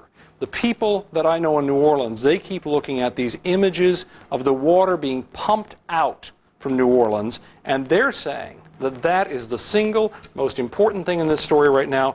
It may be boring for other people to look at water being pumped out of a neighborhood all day long, but for them it is just a great pleasure to see that water moving because Tom, hold on so much for of one it's second, because I want to bring Ali Velci in. He's been checking the situation along the river. Ali, a lot of our viewers may not realize how vital the Mississippi River in New Orleans is for the entire country. 60% of all our agricultural imports go out through the port of New Orleans, which was devastated by this. And that doesn't include the stuff that's sitting there that's not coming into the country as a result of that port being devastated. So these incremental drops in the water level and the fact that, as Tom pointed out, the Coast Guard has opened up that Mississippi waterway. This is the main method of transportation around there. Things move on barges up and down the Mississippi River, and a number of those barges, the Coast Guard said about 100 barges had either sunk or run aground. I don't know if you saw the other day when I was in Port Fourchon, we showed a barge that had just been lifted out of the river right into the roadway. So this is a very, very big problem. It doesn't sound like it's it doesn't have the gravity, obviously, of having to save lives, which has got to be the first priority. But in order to get a lot of those people back into New Orleans to work, to pump out the water, to get the electricity back on, they've got to clear the Mississippi River, and that is starting to happen. You know, Tom, as we listen to Ali and we look at these pictures coming in, it's really an amazing scene to see the devastation day after day after day, and now day 8, I believe. It's still awful. Oh, it's unbelievable. In fact, interestingly enough, when we talk about the river traffic here, one of the things the Coast Guard has been dealing with is 70% of all the channel markers, the buoys, the mile markers, all of the things that these giant ships use and these barges use to come up and down the river were wiped out by the storm. So they have crews, in addition to all the rescuing they're doing, out there working around the clock, putting these markers back in so that this channel becomes fully functional. Because we've said it many times, we'll say it many times more. Getting this working is important not just to New Orleans, but to the entire nation, because I'll guarantee you, no matter where you are in this country right now, no matter where you're sitting, something in your life, probably within arm's reach, came through New Orleans. And look at this neighborhood, block after block after block, still plenty of water. Unfortunately, even though the water is being pumped out, slowly but surely it eventually all will be pumped out. How long it takes, no one really knows. But as we look at these pictures, we can still see the devastation. I'll make the point, Wolf, too. You know, a couple days ago, these areas we're talking about right down in this area, This is where, a few days ago they were worried about the great singer Fats Domino disappearing. Fats' house is down in this area. He's okay. I want to reassure He is okay, and we used to drive past his house all the time when you were out there on the stories. You always knew where Fats lived. So when I heard that, I thought, that's one of those neighborhoods hit really, really hard. Hold on a second, Tom. I want to bring in our medical correspondent, Elizabeth Cohen. She's been watching all of this. Many of us were alarmed. We see these floodwaters. For days we've been concerned about disease breaking out, Elizabeth. Now there's word the E. coli may have erupted in New Orleans. What are you hearing? What I'm hearing there's on the to the Centers for Disease Control is that there have been anecdotal reports I'm going to interrupt you for a second. Pick it up from the beginning because you dropped off for a second. Oh, here I am again. All right. Well, we've heard from a doctor who serves on an advisory committee to the CDC is that there have been anecdotal reports of outbreaks of diarrhea. Not particularly surprising. CNN also has been wondering what is in this water. You can see the debris. You can't see viruses and bacteria. So what we did is we asked a lab at Louisiana State University to take a sample and test it. What they found is really pretty remarkable. They found in a 200 milliliter sample 200,000 colonies of fecal coliform. Now, normally, in this kind of runoff, you would expect to see, you're not supposed to see more than 200, and they found more than 200,000. They can't tell us how many more because of the way the tests are done, but it's more than 200,000, and it's supposed to be 200, and that's what they found in the tests at from Louisiana State University. They are also going to be testing for chemicals, and those test results should be back pretty soon. Normally, they're not supposed to find any more than 20,000, and they found 200,000. All right, Elizabeth, that's very disturbing, but stand by for a moment. I want to bring in two guests right now from New Orleans, the FBI agent in charge, Jim Bernazzani, and the New Orleans Police Chief, Edwin Compass. Thanks to both of you for joining us. You have an awful, awful job, but a critically important job. Chief Compass, let me begin with you. What is the latest as far as your police officers are concerned? Because as you well know, and as our viewers know, there have been some horror stories out there, understandably perhaps so, over these past 8 days. Well, our police department, the police officers have done an outstanding job. They've been able to do something that no law enforcement agency in the history of the world has been able to do. The only thing I can make an analogous with is the 300 Spartans that they bound for Thermopylae, except we won. This police department has overcome overwhelming odds. We didn't have any food, we didn't have any water, ran out of ammunition, no communications, no vehicles, and we still endured, we still held this city. My Deputy Chief Lonnie Swank stayed at the Superdome with 30,000 people with about 60 police officers and about 300 guardsmen, and held that facility for 6 days without any relief. These are the type of things that this police department has been actually doing, this police department has done. What's the situation, Chief, on the streets like right now? Well, right now it's really quiet. We have our officers in place, we have patrols in place, we have the National Guard in place, we have other local agencies in place, and really, we have some type of semblance of police work going on. We've created a very basic police reporting form, and we're making arrests. We've made the train station into a holding facility, so we're getting back to doing police work. Let's bring in the FBI agent in charge, Jim Bernazzani. What exactly is the FBI's role in New Orleans right now?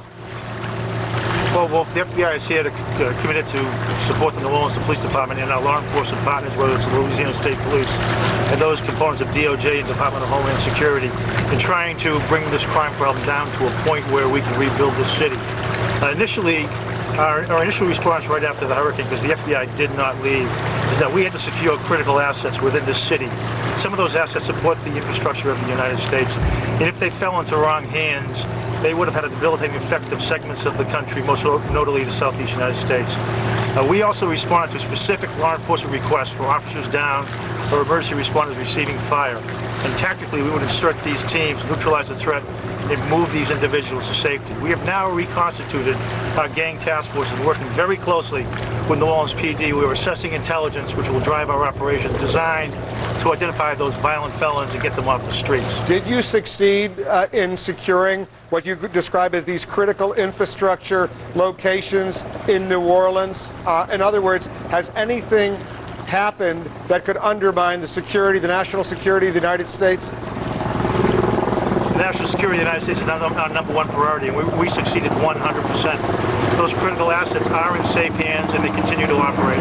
What were they, if you could share that information with our viewers? I can't get into the specifics because of national security considerations, but an example would be if one of these assets fell into the wrong hands and the integrity was violated, the disruption of moving information throughout the southeast United States would have happened. Let me bring back Chief Compass. Chief, you know the mayor, Ray Nagin. You obviously know him very well. Let me read to you what he said. I've got some firefighters and police officers that have been pretty much traumatized. We know those stories. How many police officers do you have on the streets working for you right now? Right now, we have about 1,200 officers that's accounted for. You know, some of those officers that just there are unaccounted for. They may have been victims of this disaster. You know, when you look at our communications went down, our vehicles went down. There were very mixed reports going on.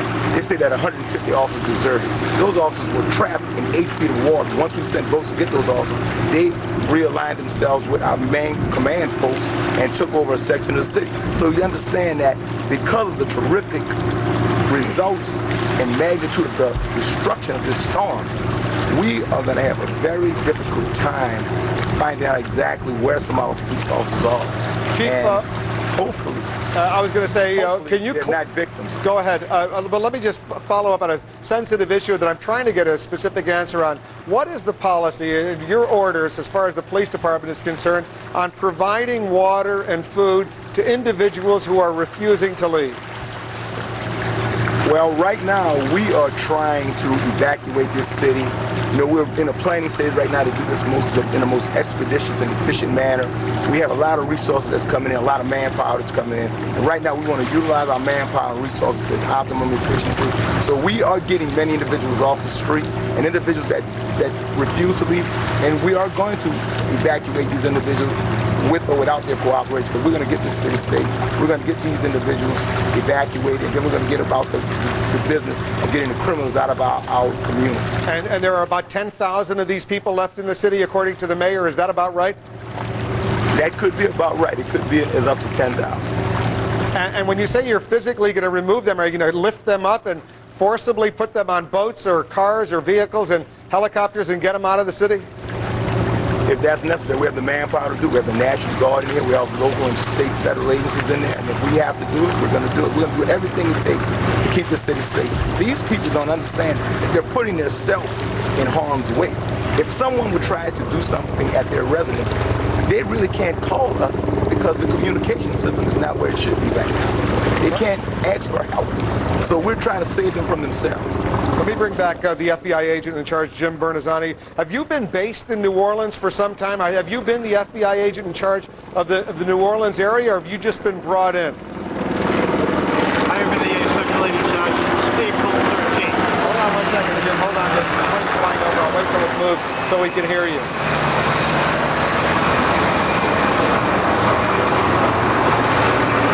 I've been the special agent in charge here since April 13th, and myself and our colleagues coming from around the country are committed to helping out the New Orleans Police Department.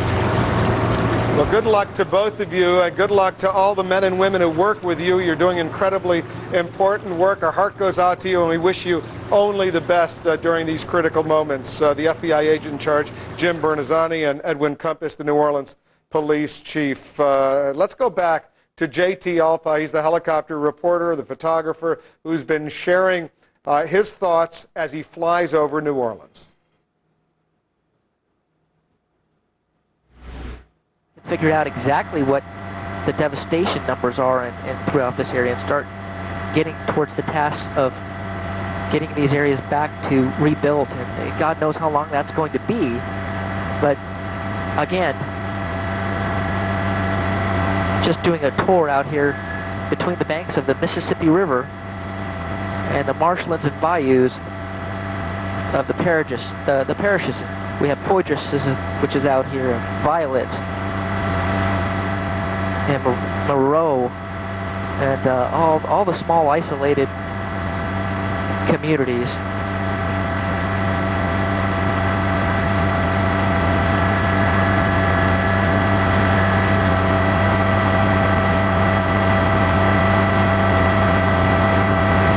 much more of JT Alpa. We're going to continue to watch and what he's seeing together with his crew aboard this helicopter. We'll get right back to that. We'll take a quick break. Also, our Carl Penhall is standing by live. He's embedded now with the 82nd Airborne as they try to save lives as quickly as they can.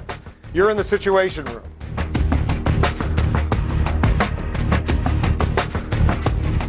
Go to Priceline now for the best hotel deals this summer. Name your own price for 3- and 4-star hotels and save up to $100 a night off other leading travel sites every night you stay. Brilliant. Only at the new Priceline.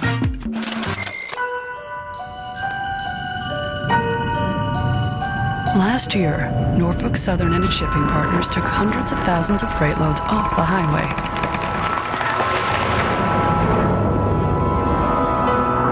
In fact, they've invested millions to convert even more traffic in the coming years.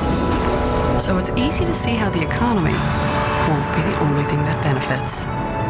Norfolk Southern, the future of transportation.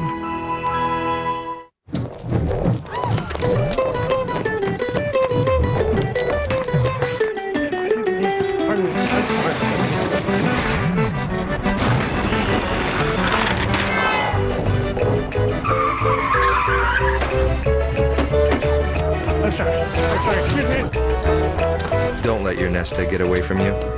Get objective financial advice instead. A.G. Edwards, for 118 years, fully invested in our clients. Next, CNN Primetime takes you beyond the headlines.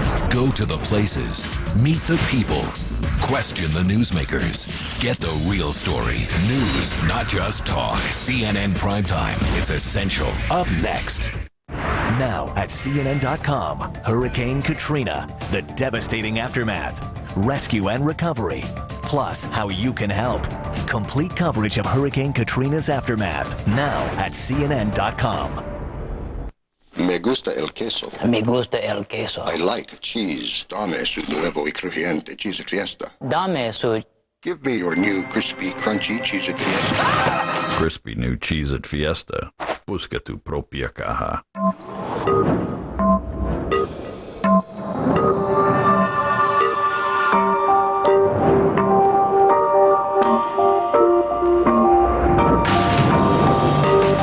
Designed to captivate. Designed to illuminate. The luxury sedan designed to outperform. Introducing the all-new M from Infiniti.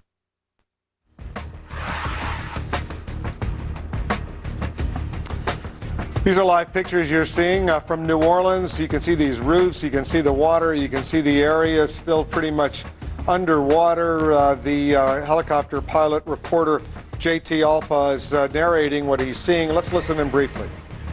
The area is above Lake Pontchartrain, the Mandeville area. Jason from California. Kathy, Michigan. Today, thousands of people will go to Progressive.com, where they'll get their quote for car insurance and see what other people have been quoted as well. Whether Progressive is the highest or the lowest, you'll see it all. Go to Progressive.com, because the more you know, the easier it is to make a smart decision.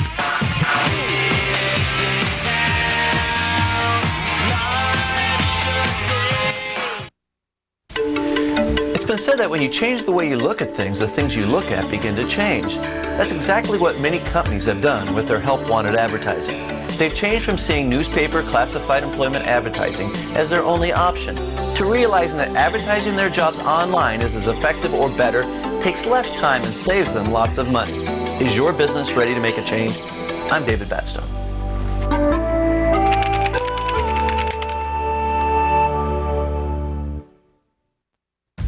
Shopping for a new home? Did you know that in the time it takes you to drive to just one house, you could visit 100 without leaving your home? Coldwell Banker Barbara Sue Seal Properties introduces a better way to shop. Find your new home on TV or online, anytime. Hundreds and hundreds of dream homes are now just a click away. On Channel 15 or at cbseal.com. Coldwell Banker Barbara Sue Seal Properties. Discover the joy of home shopping from home. Comcast. Pay-per-view. real champ is here. Come get some.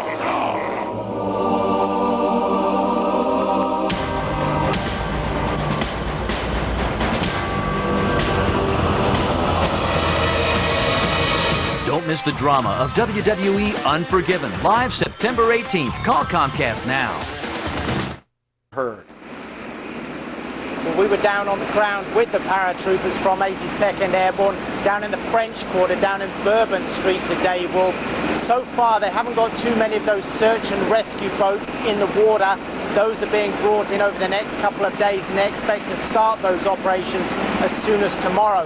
But what those paratroopers have been doing so far is what they call presence patrols. That's to go along and reassure the population, the stragglers who've decided to stay behind in New Orleans, and also help them with rations and water.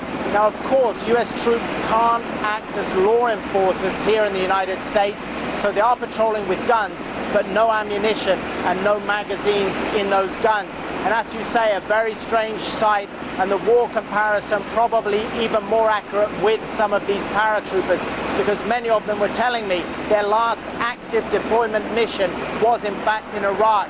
I met a couple of paratroopers there, in fact, that I was embedded with in Fallujah, Wolf, and they're walking down the street. They're saying, of course, this is not a war zone. It's a very different humanitarian mission, but nevertheless, they realize that this relief mission for them is going to be a struggle and certainly not a leisurely stroll, Wolf. On this assignment that you were on earlier today, Carl, did you find survivors? Did you recover bodies? Give us a sense of the balance between those two developments. And if you can lift that microphone up a little closer to your mouth, where there's a chopper flying over you, and we'll have a better chance of hearing you.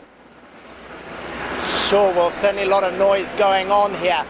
In fact, the area that these paratroopers were patrolling today was the French Quarter. Most of that wasn't flooded, but what there are, rather than survivors there, a lot of the stragglers, a lot of these people who have decided they won't leave New Orleans. So what we had was this rather strange sight of uniformed armed paratroopers handing out meals ready to eat rations to clients, to patrons in Johnny White's bar on Bourbon Street.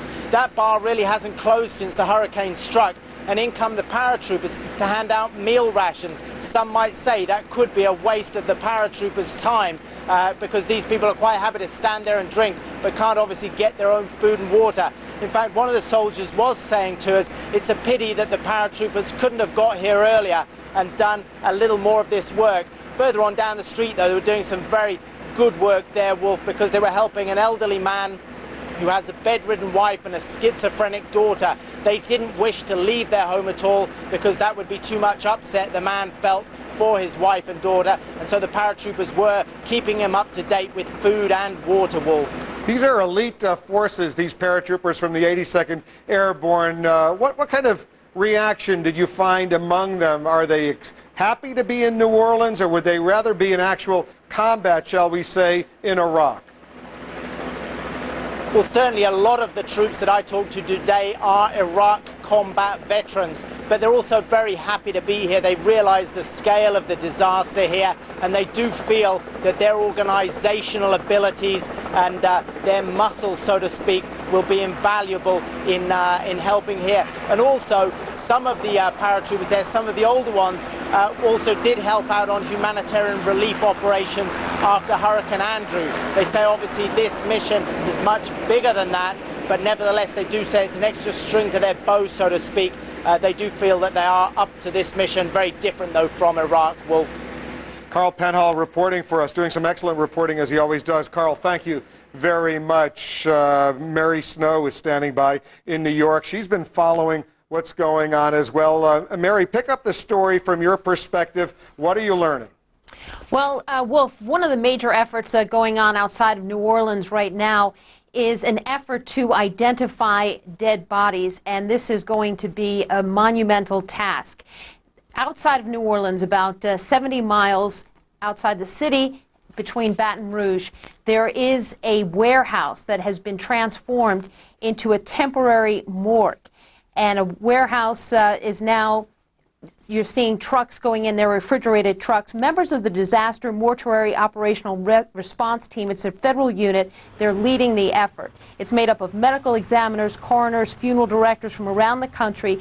They'll be working to identify the bodies brought to the morgue. They'll use photographs, dental records, x-rays, fingerprints, DNA samples, even things like pacemakers that carry serial numbers. All will be used to try and identify the dead. Now, information will be stored in a database.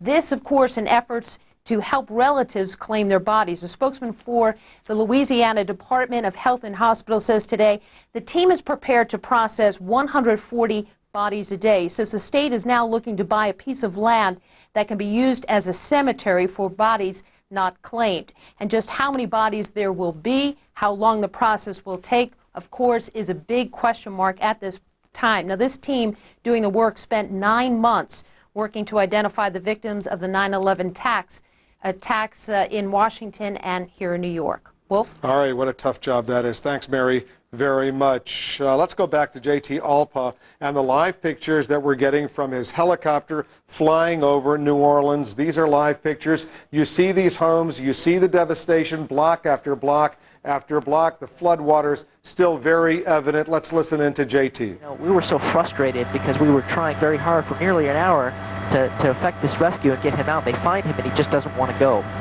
And I have to praise the brave work of the United States Coast Guard that came in and heeded our call and came in and vectored in and put that rescue swimmer down in that awful water and just, again, without even thinking twice, they went in there to find him.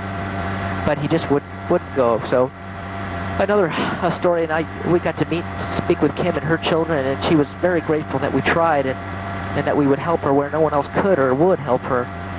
And at least she knows the status of what's happening and knows that he's okay. And we're hoping that those waters in that area have receded enough for him to get out, he can get to his family. But I just don't understand it. There's, and maybe it's not fair for me to editorialize this or talk about it, but it's just, these waters are filled with waterborne diseases and illnesses that have been, from what we understand, verified. And to stay with these homes and to stay with some properties, it's just not worth your life. You need to get out.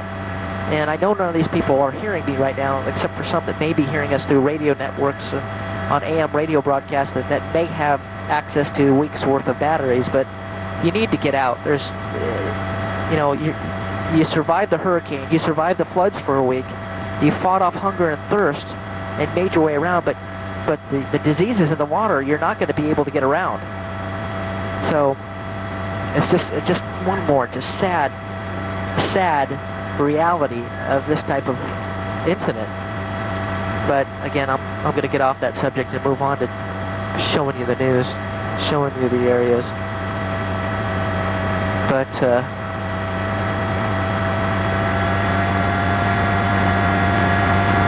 we're over the... All right, we're going to continue to monitor JT Alpa. He's aboard that helicopter with some dramatic pictures. We'll continue to show those pictures to you. In the meantime, evacuees are being sheltered now across the country, including some that have just arrived here in the nation's capital. Our Brian Todd is over at the D.C. Armory, and he's got more. Brian? Wolf, there are 250 plus evacuees staying here now. Some of them have just been triaged outside the building a moment ago, and some of those, about 11 of those we're told, have just been taken to the hospital. I'm here with one of the evacuees, Gary Graham. Gary, you camped outside your truck for a week while the floodwaters rose, just evacuated yesterday. What's going through the minds of you and the 250 plus others who are in that building right now? Well, I'm just glad to be alive, first of all, but I'm sure they're saying the same thing too. Were you ever told that you were coming to D.C. when you were evacuated? What was the situation at the airport? No, they told me that I'll be evacuated, but didn't know where I was going. And what was the situation like at the airport? Were you guys upset about that, or are people in there still upset about that? And what are they telling you now? I think we were concerned. We weren't upset because a lot of soldiers was around, so they had it under control. But once we got on the plane, that's when I found out where we were going. And what are your plans for now? What are you going to do? Well, since I'm here, I met two gentlemen, Cecil and Darrell from Children's Hospital, and they are going to help me to, get my feet back on the ground. Good luck to you, Gary. Best of luck. Thanks for joining us. Wolf, this story is repeated many, many times over here. Most of the evacuees we've spoken to have said they were never told where they were going. They didn't know they were coming to D.C. until they were on the plane. Otherwise, saying they're being very well treated. But there's a lot of confusion here. A lot of them don't know where they're going from here or when they'll get out. Thanks, Brian. Brian Todd reporting for us. We're going to continue to show our viewers these live pictures. Horrible pictures coming in right now. The devastation in New Orleans still very, very evident. We'll take a quick break. Well, Jack Cafferty is standing by. He's got some of your email on a sensitive question. Zane Vergie's getting reaction to what's happening in the United States from around the world. Much more of our coverage right after this.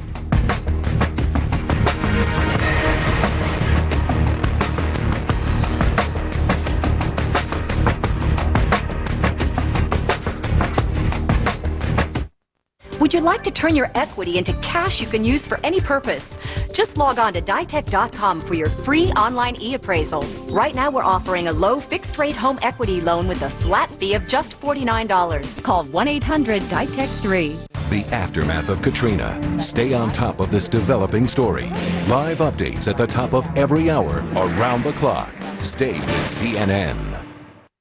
Pollen, dust, dander, and now smog and ozone too. Exclusively from Sharper Image, the Ionic Breeze Silent Air Purifier with Ozone Guard that can actually convert smog and ozone into oxygen.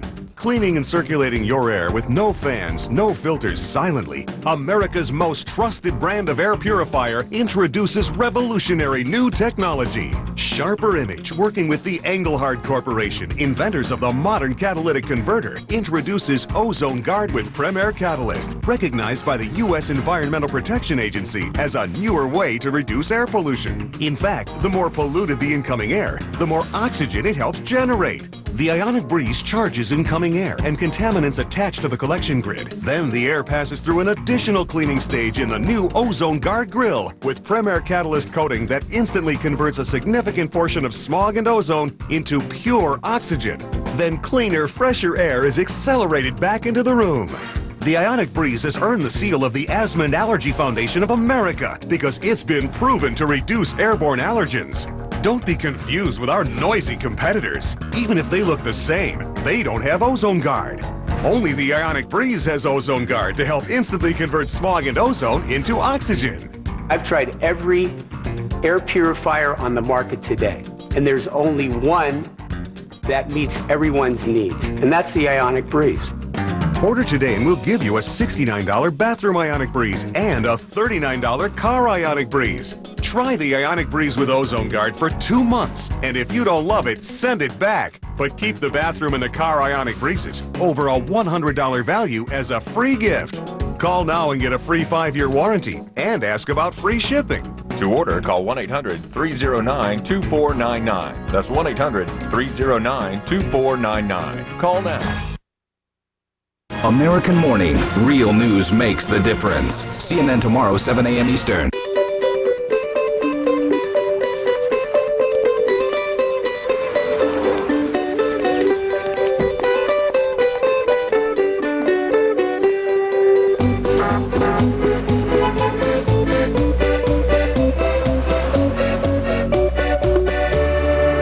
Objective financial advice. It's right for any nest egg, regardless of size. A.G. Edwards, for 118 years, fully invested in our clients. Looking at live pictures from a helicopter flying over New Orleans, you can see the devastation, you can see the debris, and we can listen in briefly to J.T. Alba, who's narrating what he's seeing. Some of the homes and some of the shattered lives that occupy. You can see the refrigerator there just open. You can see the refrigerator in the center of your screen that made its way out of the house when it buckled and cracked and opened up as it floated away from its foundation. Absolute devastation and destruction, and just one of millions and millions of stories in this area. Let's bring in CNN's Ali Velchi. He's been following an important part of this story, the floodwaters. What are you picking up right now, Ali? Well, you see that picture was on the left there of the pumping going on. It's going on at quite a pace, having fixed the breaches in the levees, or at least fixed the main breaches in the levees. What you're seeing, and JT is showing you, is a little bit of receding on the water levels. Now that's important because as soon as they can recede enough, they are going to try and take steps to get essential businesses running, the businesses everybody needs in order to start to rebuild or even get into their homes. For instance, there are 8 Home Depots in New Orleans. 6 of them remain closed, but Home Depot is working very hard to get their stock from areas other than the Port of New Orleans, their lumber and things like that. You are now going to see the first steps in trying to get essential services going in New Orleans. It's not going to happen tomorrow. It's not going to happen by the end of this week, but everybody's watching very closely to see how fast that water recedes and how quickly they pump it out, Wolf. That's encouraging. Thanks very much, Ali. Zane Vergy is following a huge part of the story, at least from overseas. Hurricane Katrina being watched very carefully. And newspapers around the world, Zane, how are they reacting to what's happening here in the United States? Well, as the despair and the destruction here has been unfolding, the rest of the world, Wolf, has really watched with shock and utter amazement, wondering how is it possible that a country that can mobilize its armed forces around the world can't respond to a natural disaster in its own country. I want to show you what some of the editorials of the newspapers around the world have been saying. This one is from Australia. It's really empathizing with Americans. It says, the impact of Hurricane Katrina is being felt around the world. Here in the far north, we've watched in horror the scenes from New Orleans, feeling a strange empathy because we know that every wet season we risk being part of those same types of scenes. In Canada, Vancouver's Province editorial today says it's astonished, saying as they count the dead in the drowned city of New Orleans, the enormity of the failure to contain the tragedy is terrible to contemplate. Even while we grieve for those who perished so needlessly, it's hard not to share the anger and the outrage of the victims who survived. Le Monde in France says America's attention was elsewhere, and that was part of the problem. It says this is another lesson of the American tragedy, that despite its economic and military potential, it's oftentimes too quick to focus abroad and so is unable to face a domestic catastrophe of this dimension. And finally, Wolf, the Saudi-based Arab news editorial compares the chaos in the affected states to Iraq, saying now the people of America have the chance to learn what it feels like to have one of their own cities reduced to a helpless, lawless mess by a catastrophe. Maybe they will begin to understand the frustration and anger felt by decent Iraqis at the man-made destruction that Washington's bungled thinking has brought down on their heads. Just some perspective and just a flavor of a few of the international perspectives there, Wolf, but I just want to stress that most regular people around the world have been very sympathetic. Zane, thank you very much. Very interesting. Jack Cafferty's been reading your email. What are you picking up, Jack? The Cafferty file question this hour is, should FEMA Director Michael Brown resign? Thousands of you have taken the time to respond. Not very many of you say no. Steve in Wilton Manors, Florida, no, they should take away his cell phone, his car, his driver, change the keys on his office door, and then fire him before he has the chance to resign, and no Medal of Freedom either. Jack in Brooklyn, New York, perhaps he should stay on with FEMA. You never know, during the next crisis this country will face, his past experience with Arabian horses might prove beneficial. Brenda writes, no, I don't think Mr. Brown should be fired. Instead, I think we should be looking at local and state leaders in Louisiana. Clint writes, in Atlanta, Georgia, he ought to be fired, rehired, and then fired again, just to make the point that we take this very seriously. Max in New Hampshire writes, of course he should resign. If FEMA were a for-profit corporation and Mr. Brown performed his job with this level of incompetence, his board would demand his resignation or fire him on the spot. As in any business, contrary to physics, blame rolls uphill. I personally think more than one head needs to roll. And then Pamela writes this, you're an idiot and you need to resign. Thank you, Pamela. I hope you don't resign, Jack, because you're very important here in this situation. And we'll see you tomorrow. But not as important as Zane Vergy, Wolf. Now, tell the truth. All right, never mind. We're not going to get into that right now. Jack Cafferty, thank you very much. The Internet offers a wide range of resources for pet owners who who've been affected by the hurricane. This is a sensitive subject for many of our viewers. Our internet reporter Jackie Schechtner is checking the situation online. Jackie? Wolf, by no means do we want to insinuate that people are not the #1 priority, but there are a lot of people who've been through a tremendous amount of trauma and are looking for the family pet. Wanted to give you some resources. The SPCA, there's a number that you can call to report lost pets. It's 1-800-HUMANE-1. You can go to the spca.org online. Another place that is doing their part, the American Humane Association. They are actually currently conducting rescue efforts in the New Orleans area. Also, the Louisiana State University Veterinary Medicine School is setting up resources to help you house lost pets, and then they'll find their owners. And then petfinder.com currently setting up a database, Wolf, petfinder.com, with a tremendous amount of resources. Thanks, Jackie. I'll see you tomorrow as well. We're in the Situation Room every weekday afternoon from 3 to 6 p.m. Eastern. I'm Wolf Blitzer in Washington. Lou Dobbs tonight standing by to begin. Lou is in New York. Lou? Well, thank you. Good evening, everybody. Tonight, survivors of Hurricane Katrina face a new deadly threat. Diseases such as E. coli, typhoid, and cholera. While 60% of New Orleans remains underwater, officials say anyone still in the city is at risk. And more fires erupting in New Orleans. Firefighters, whose city has been flooded, now face the irony of fighting blazes that have erupted throughout New Orleans.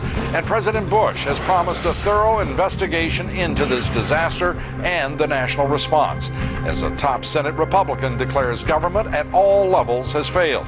I'll be talking with a leading congressman about this crisis and examine the charges of racism over the response of authorities. Tonight, the number of people known to have been killed in the flood disaster along the Gulf Coast has risen to nearly 250, but thousands more are feared dead. The disaster region covers 90,000 square miles, about the same size as the state of Minnesota.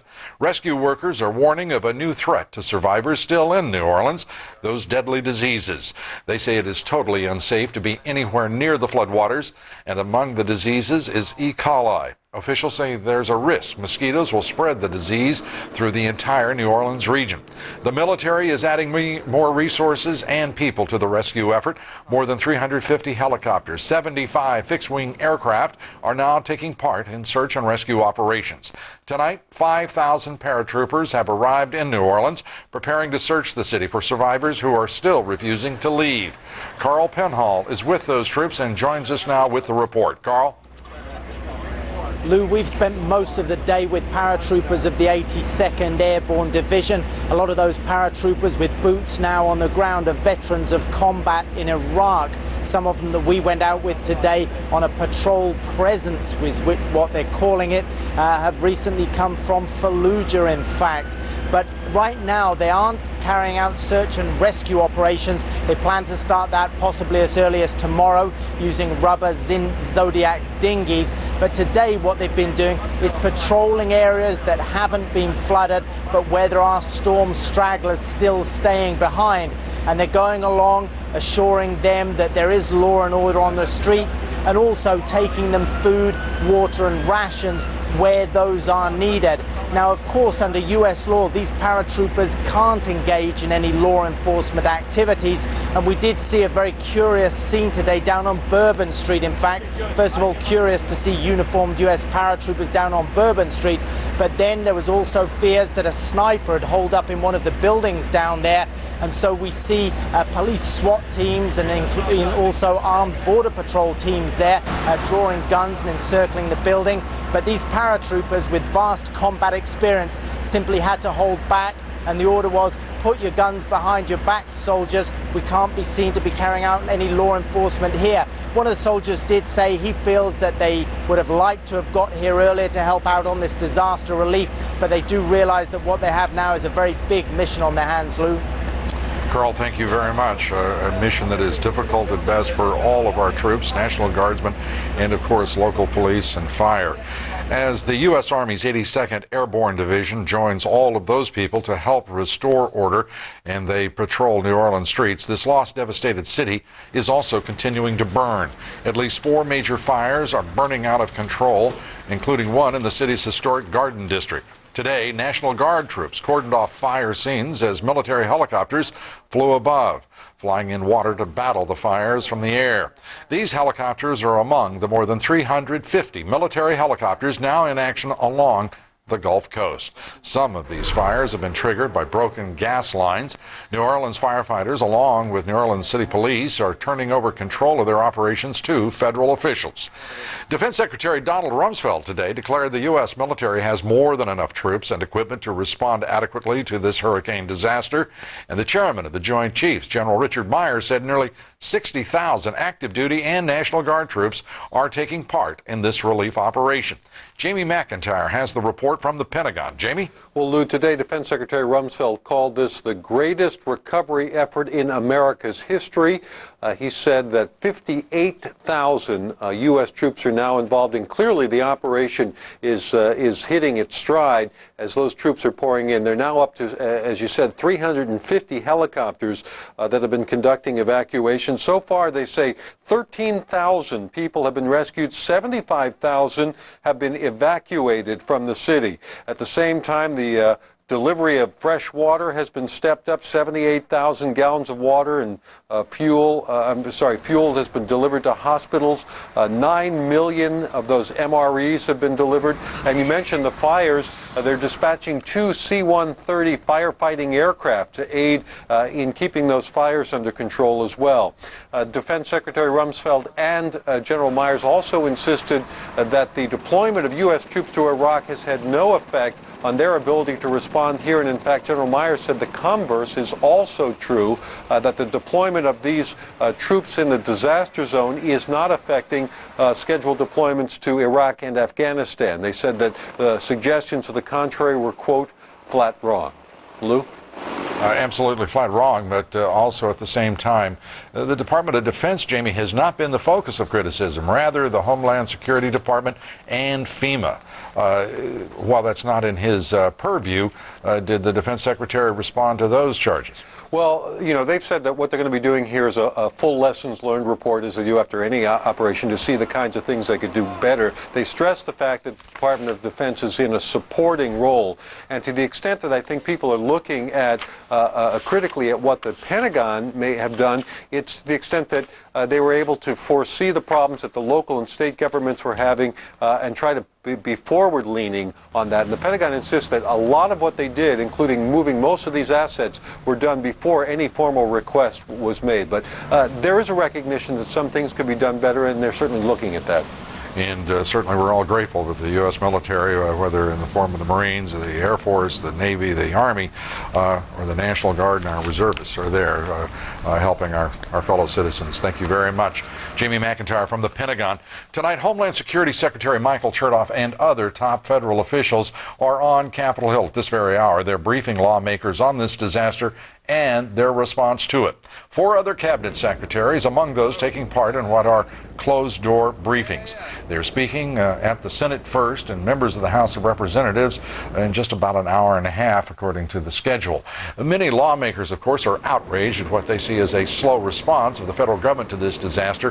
Homeland Security Secretary Chertoff argued for days that no one could have foreseen the catastrophe in Louisiana, Mississippi, and Alabama, but there were, in fact, repeated warnings that New Orleans could face a massive disaster were a powerful hurricane to ever hit the city. And as this investigation over who's to blame for the disaster in the federal government continues, the criticism, much of it partisan, has centered on the role of the federal government and FEMA. But tonight there is new and intense focus on the state of Louisiana and the city of New Orleans, which may bear much of the blame for this humanitarian disaster. And Kitty Pilgrim has the report. In New Orleans, as rescue continues, recovery also becomes a priority. The mayor estimates the death toll could reach 10,000. That same mayor who early in the tragedy, as the water was rising, said everything was under control. I don't feel like we're overwhelmed. That proved anything but true. During Hurricane Katrina, buses meant to evacuate people were not mobilized and left in areas where they were flooded. The city's emergency plan clearly states that the mayor should take the lead, and New Orleans has a detailed written plan for evacuating 300,000 via transit and school bus. Some say blame for the New Orleans disaster clearly rests on the state and local officials. Not only weren't the buses used, they weren't moved to higher ground, and so when they needed them, these buses were within a mile of the convention center, and yet they're all unusable. In New Orleans, previous disasters provided warning of what was to come. A year ago, during Hurricane Ivan, very few of the poorest people were evacuated. When the hurricane missed the city, the mayor and the governor talked about improving the evacuation plan. During Hurricane George in 1998, people who were evacuated to the Superdome had to endure thefts and assaults, yet that facility continued to be a central part of the plan. Even last summer, local, state, and federal disaster teams simulated a hurricane drill, codenamed Hurricane Pam. Even that drill on paper anticipated 1 million people would have to be evacuated. Despite the patterns of failure, Governor Kathleen Blanco, even today, was defending local and state efforts. The first 5 days of the recovery were heroic. We were the people who took control.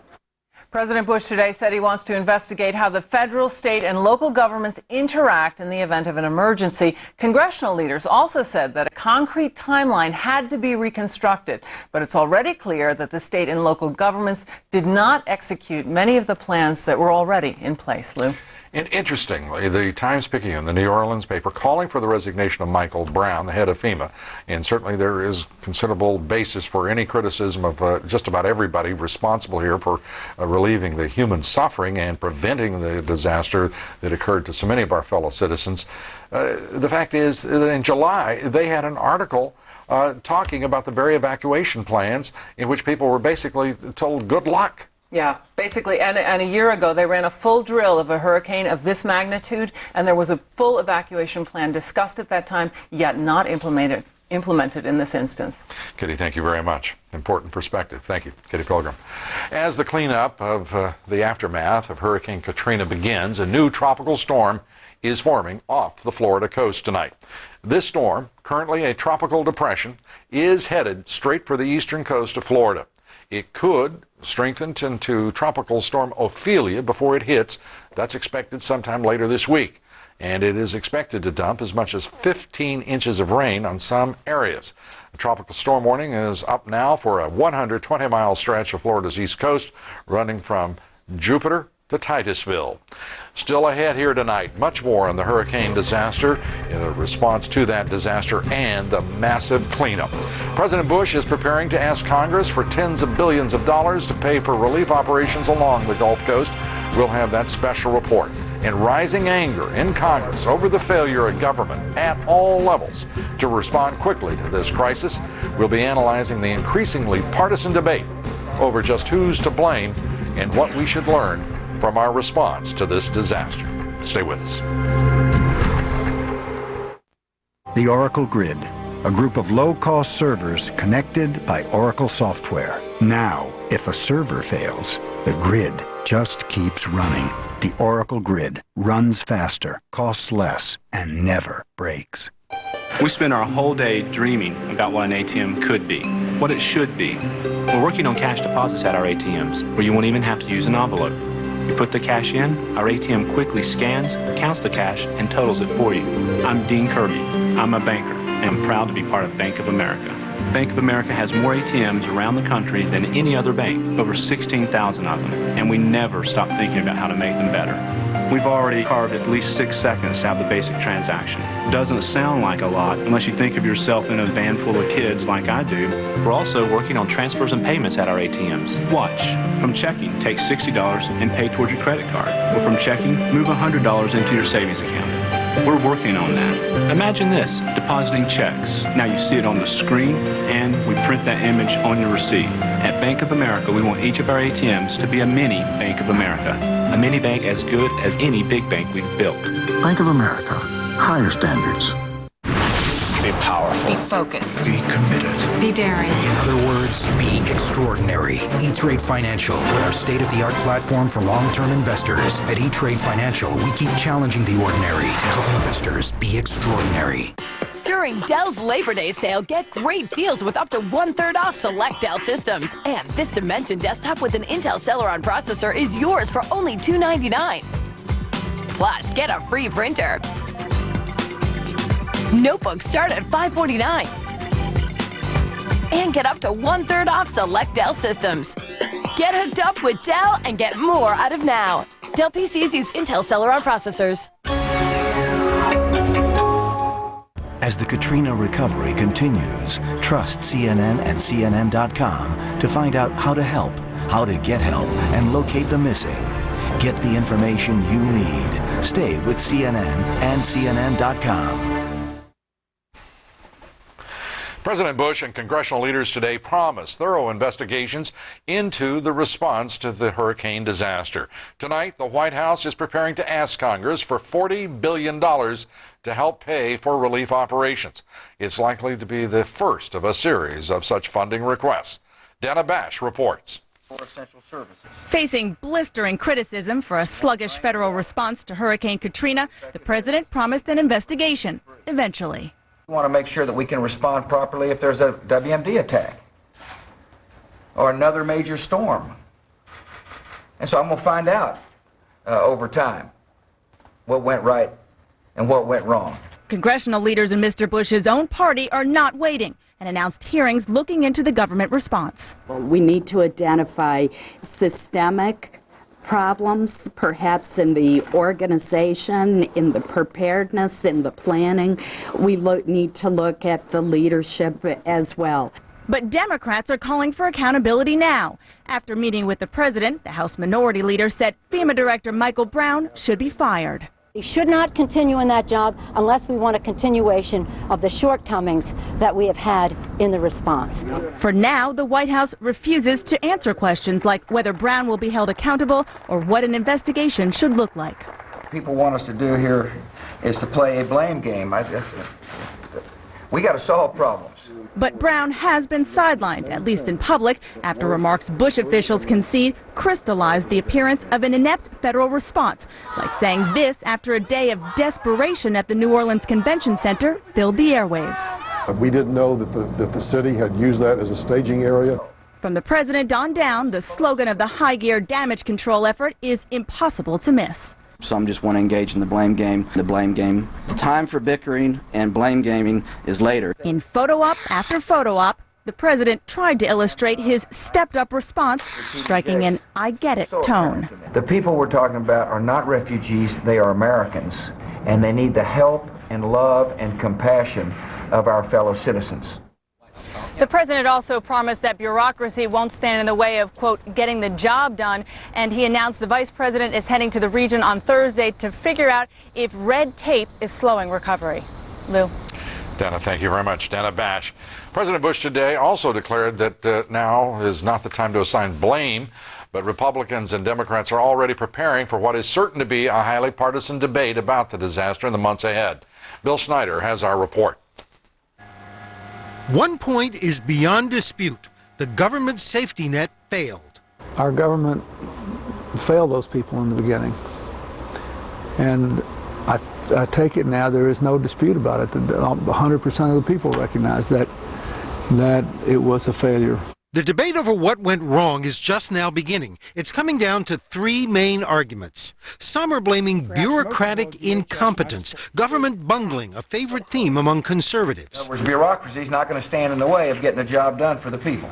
That argument may resonate with some who experienced the disaster.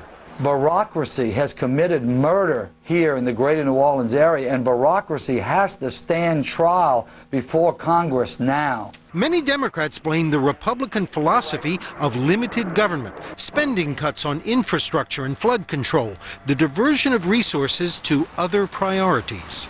And if we need more funds to meet the needs of these people who have been hurt by this tragedy, then we ought to stop the tax cuts that are going to go into effect for the very wealthy. Another argument points to the contrast with 9/11, when Mayor Rudy Giuliani clearly took charge. Come with us. Come with us. And President Bush rallied a stricken city. I can hear you. The rest of the world hears you. In the aftermath of Katrina, local officials seemed overwhelmed. federal officials seemed out of touch. For days, the country experienced a vacuum of leadership, the frightening sense that no one was in control. When political leadership fails, the blame falls on politicians, from state and local officials to the very top. Those people that are trying to shift focus should realize what Harry Truman said a long time ago. The buck stops here, and the buck stops at 16th and Pennsylvania Avenue. These arguments are not mutually exclusive. There's some truth to all of them. What we don't know yet is which will have the most credibility. Lou? Absolutely, and it is interesting to hear the president say that this is not the time for the blame game, yet that is precisely the focus of so many of the charges coming from obviously the Senate, the House, Republicans and Democrats alike, and certainly from the local level as well. Bill, your best assessment? The fact is that while Mike Brown has been held up as a pariah in this, is he going to sustain the support of the president? And secondly, do you believe that the focus is just now coming intently toward the mayor of New Orleans, Ray Nagin, and the governor of Louisiana, Governor Blanco? Well, Lou, I think a lot of heads are going to fall. The most convenient target right now is the head of FEMA, and there were many, many failures on his part. This president is famously loyal to people and doesn't like to fire people or get rid of them. I think if there is a demand in Congress that to make him a political target, the president may have no choice. But there will also be heads to fall in Louisiana, heads to fall in New Orleans. Tragically, lots and lots of people simply did not do their job in this, and there are going to be a lot of people held accountable. This is not the fault of any one person. So it will not stop with Mike Brown. Yeah, it's an extraordinary concept in modern government in this country, whether at the federal level or the local. Accountability to constituents. That's right.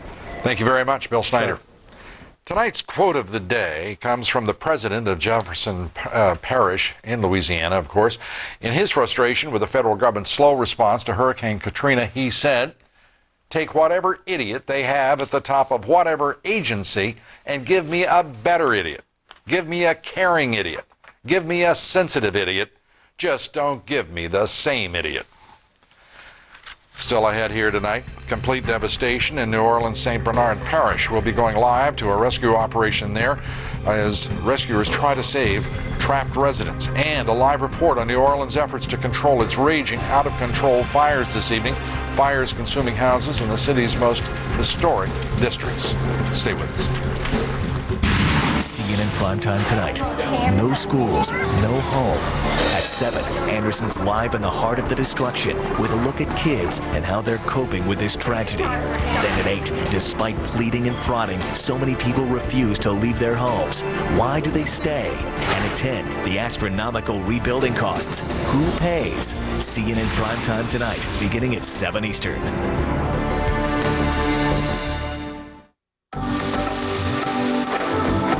Ever think that the waste we generate would generate support for local events? The same people who lead the way in recycling nationwide and who conduct educational programs for our children. We're Waste Management. Working with local leaders, we're developing smart, earth-friendly landfill properties that serve the community in unexpected ways. From everyday collection to environmental protection. Think green. Think Waste Management. There's never been a better time to talk with your doctor about Ambien, because now you can try Ambien free. Visit Ambien.com for details.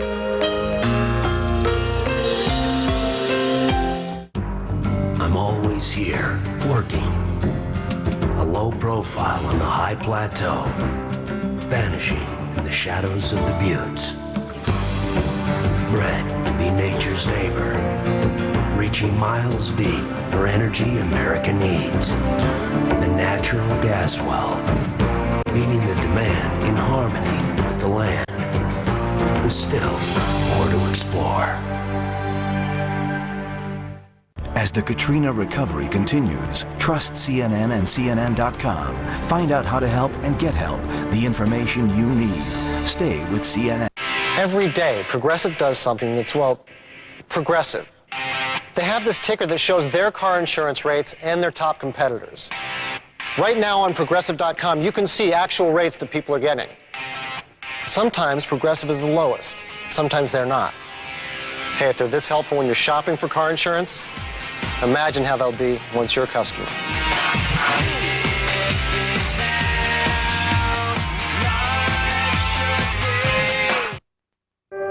What if there was no Alzheimer's disease? What if people didn't have to suffer and caregivers didn't need your support? What if researchers unlocked the secrets of this deadly disease, found ways to prevent it, even stopped it? What if your pledge to walk or donate helped make this happen? Join the walk that millions will never forget, the Alzheimer's Association Memory Walk.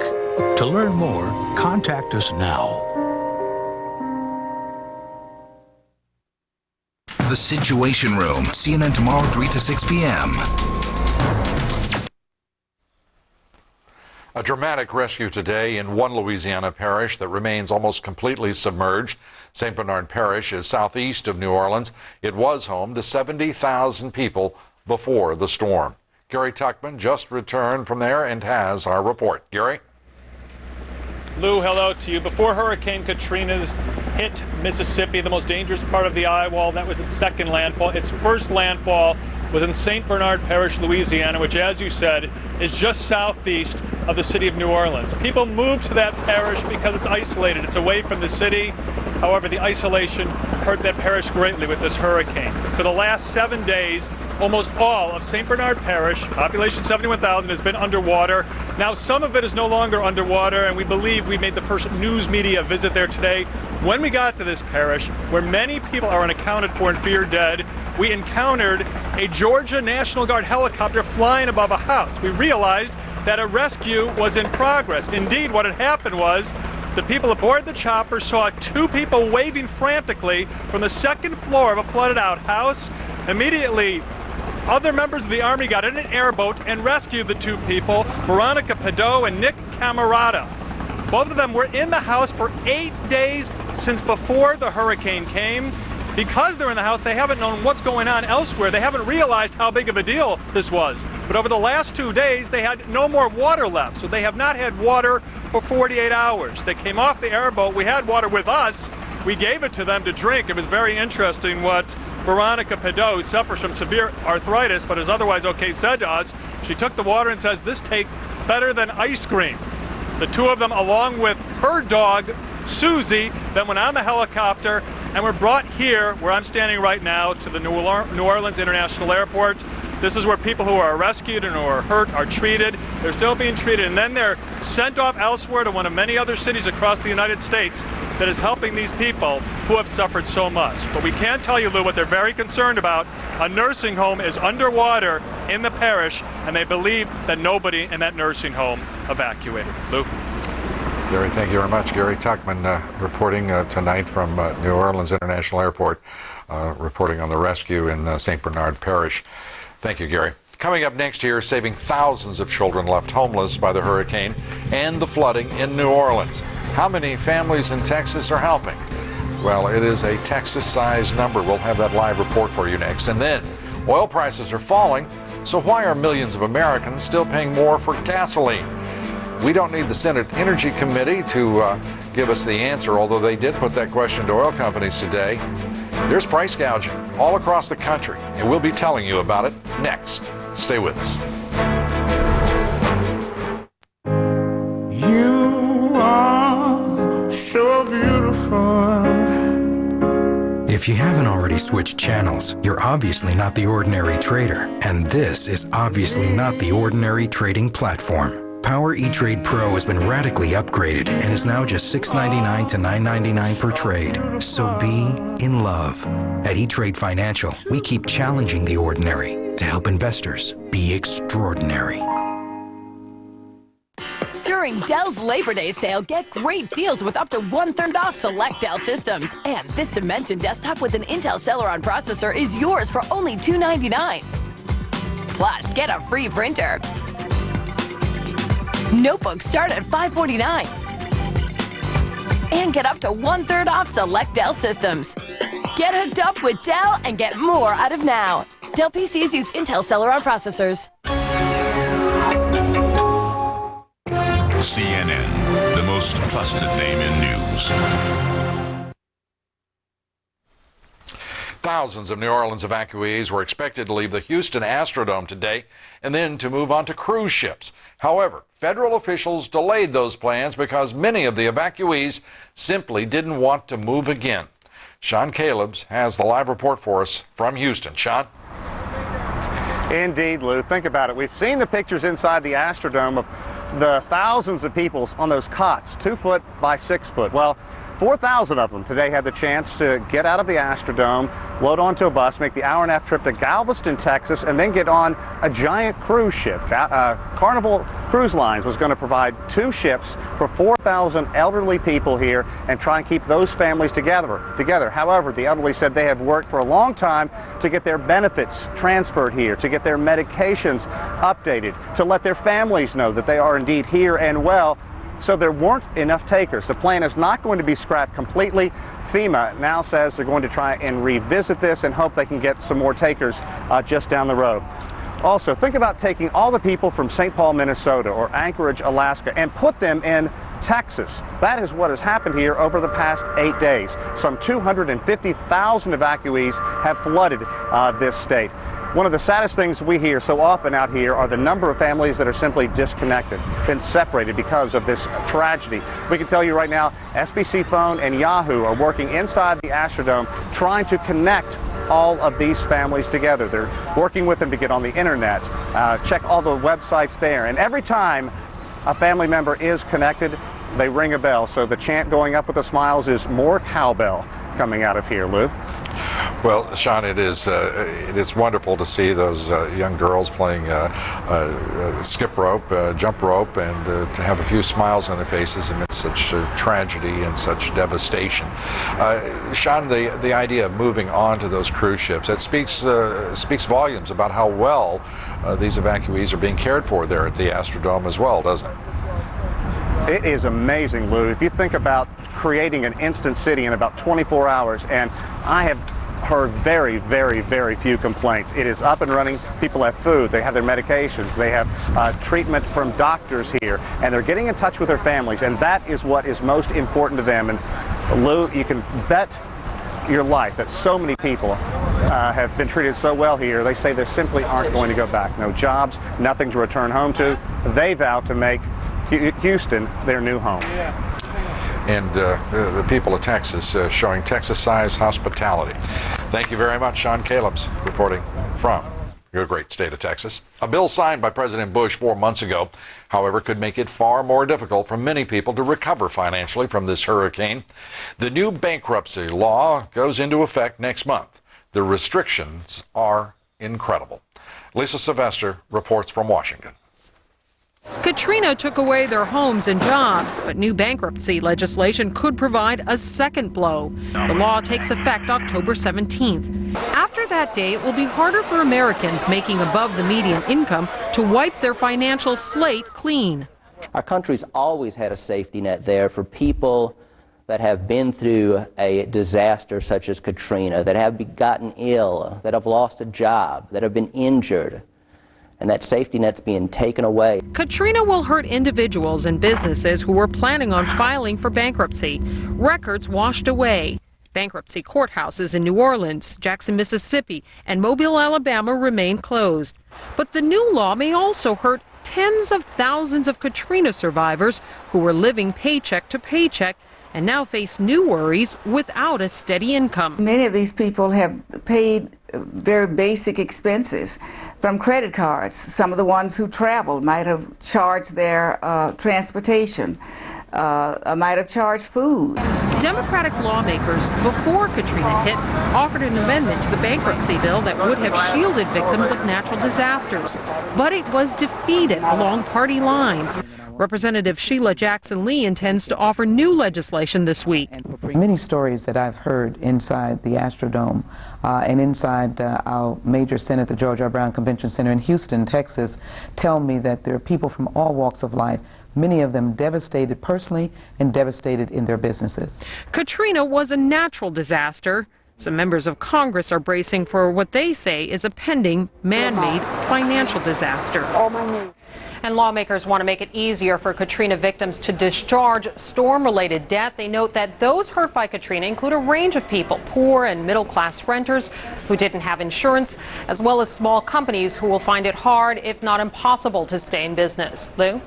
And Lisa, as you well know, this was heavily criticized legislation when it was passed by the Congress and signed by the President, and as well, at the same time, pushing forward the repeal of the estate tax, which obviously benefits wealthier Americans. The Senate Majority Leader Bill Frist, at this hour in which the nation is concerned about our fellow citizens who have lost so much, including their lives, have at least put the repeal of the estate tax on hold for some time. Lisa Sylvester, thank you very much. We'd like to know your thoughts about this issue. Do you believe victims of Hurricane Katrina should be exempt from the bankruptcy bill, the bankruptcy law in point of fact? Yes or no? Cast your vote at bluedobbs.com. We'll have the results here later in the broadcast. My next guest says the Gulf Coast disaster is a test of our national character. Last week he went on to say, we cannot allow it to be said by history that the difference between those who lived and those who died in the great storm and flood of 2005 was nothing more than poverty, age, or skin color. Congressman Elijah Cummings of Maryland is a former chairman of the Congressional Black Caucus and joins us tonight from Capitol Hill. Congressman Cummings, first, thanks for being here. Friday, you were highly critical of the federal government's response to the hurricane. Have your views changed? I'm still highly critical, but I have seen some movement, and I think that's a good thing. I think because so many people came out and said we can do better as a nation, that's exactly what's happened. But it should have happened a little earlier, Lou, and I think everybody knows that, including the president and all of our local, state, and federal officials. Do you understand why what you said, age or skin color, the suggestion that you were saying that race played a part in the slow response of the federal government and also the state and local governments here? Do you really believe that? Let me be very clear on that. It's not so much about, I mean, you all seem to want to spend a whole lot of time on skin color. Let's look at what we have here. 67% of the people in New Orleans were African American, 20% below the poverty level. So you're going to have a large number of African Americans. But let me tell you something. White people suffered, Hispanics and others suffered too. You bet. And so it's a thing, it's not a thing of black and white, Lou. It's a thing of green. People need money. And the fact is, a lot of people are living in poverty, and poverty, as you well know, is going up, not coming down. It sure is, and it has. It is one of the most difficult issues that this country is facing. Some might say not facing right now. Not only are our poor people facing even a greater impoverishment, but our middle class is also being constrained at the same time. But Congressman, those were your words. Skin color, they weren't mine. Well, the fact is, Lou, I've talked about age, I've talked about frail people also. Right. The fact is a lot of people suffered. Instead of us concentrating on that for the moment, what we need to be concentrating on is all of these wonderful human beings, that many of whom are not making a lot of money, out there trying to help the evacuees live a decent life and get adjusted. And I think that's very significant. That's the story. And I want to thank them. Well, you want to thank them. I want to thank them. I think every American wants to thank them. I guess what I could say to your comments there are simply, amen, brother. We're starting to see this country act like a superpower, act like the nation we know it is, and people respond in the way they should. That's right. And it's that frustration and that embarrassment, frankly, that this government at the local, state, and federal level did not respond as we are used to expecting from this country. It is just horrendous for most of us. Well, our country, I mean, when people elect us, they elect us to do a job. They entrust us with their tax dollars, and they expect us to protect them. But keep in mind, with the tax cuts, government is shrinking. With a war in Iraq, government has to shrink. And so, I mean, when we look at the expenditures, for example, for the levees and for New Orleans and protecting it against this kind of catastrophe, money has to be spent elsewhere, and the tax cuts have gone into this too. You know, somebody's going to pay, Lou, and unfortunately, a lot of people paid with their lives in this incident. You know, that's absolutely true, Congressman. But there's something else going on here, too. As we've reported here tonight, the fact is that the people of New Orleans, if they read the Times-Picayune, knew their local newspaper, knew that those evacuation plans were not adequate, that they were basically being told you're on your own in the event of a major hurricane or a major disaster. The fact is we knew that those levees were inadequate, and that by spending $100 or $200 million, we could have prevented, it appears at least at this stage, tens of billions of dollars in damage. There is also an instinct abroad in this country and on Capitol Hill, if I may say, and perhaps I should also include we in the media, to simply accept and to move on and to be as apathetic as possible about the facts that are staring us in the face. Do you think there's anything to that? No doubt about it, Lou. We do it with school children every day. There's so many children who are being denied a decent education, and we could take good care of them now so that they won't have problems later on. That's a perfect example. And poverty, of course, is directly linked to education or failure to have a decent education. So, you know, we see this all the time. But and keep in mind, 9/11 happened not long ago. We thought we had a secure situation where these kinds of things would not happen. What do we see? We've got problems. We have to question whether or not we are prepared for any catastrophic incident. And so we've got to spend our money effectively and efficiently, Lou. It's simple as that. Elijah Cummings. Congressman, thank you very much for being with us. Thank you. It's been my pleasure. Still ahead here, Americans all across this country are paying outrageous gasoline prices as well. Is it, in many cases, price gouging? We'll have the answer for you. The answer, by the way, is yes. And fires are burning out of control in New Orleans, a city flooded, fighting fires. We'll have a live report for you on the battle to put out those fires tonight. And the country mourns the loss of Chief Justice William Rehnquist. Now, the U.S. Senate is preparing to confirm his replacement. I'll be talking with a former clerk for Chief Justice Rehnquist here next. Stay with us.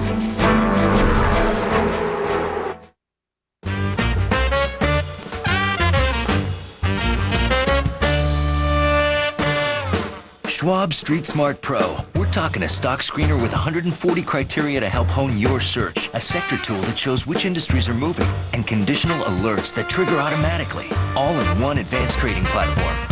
All for just $9.95 a trade.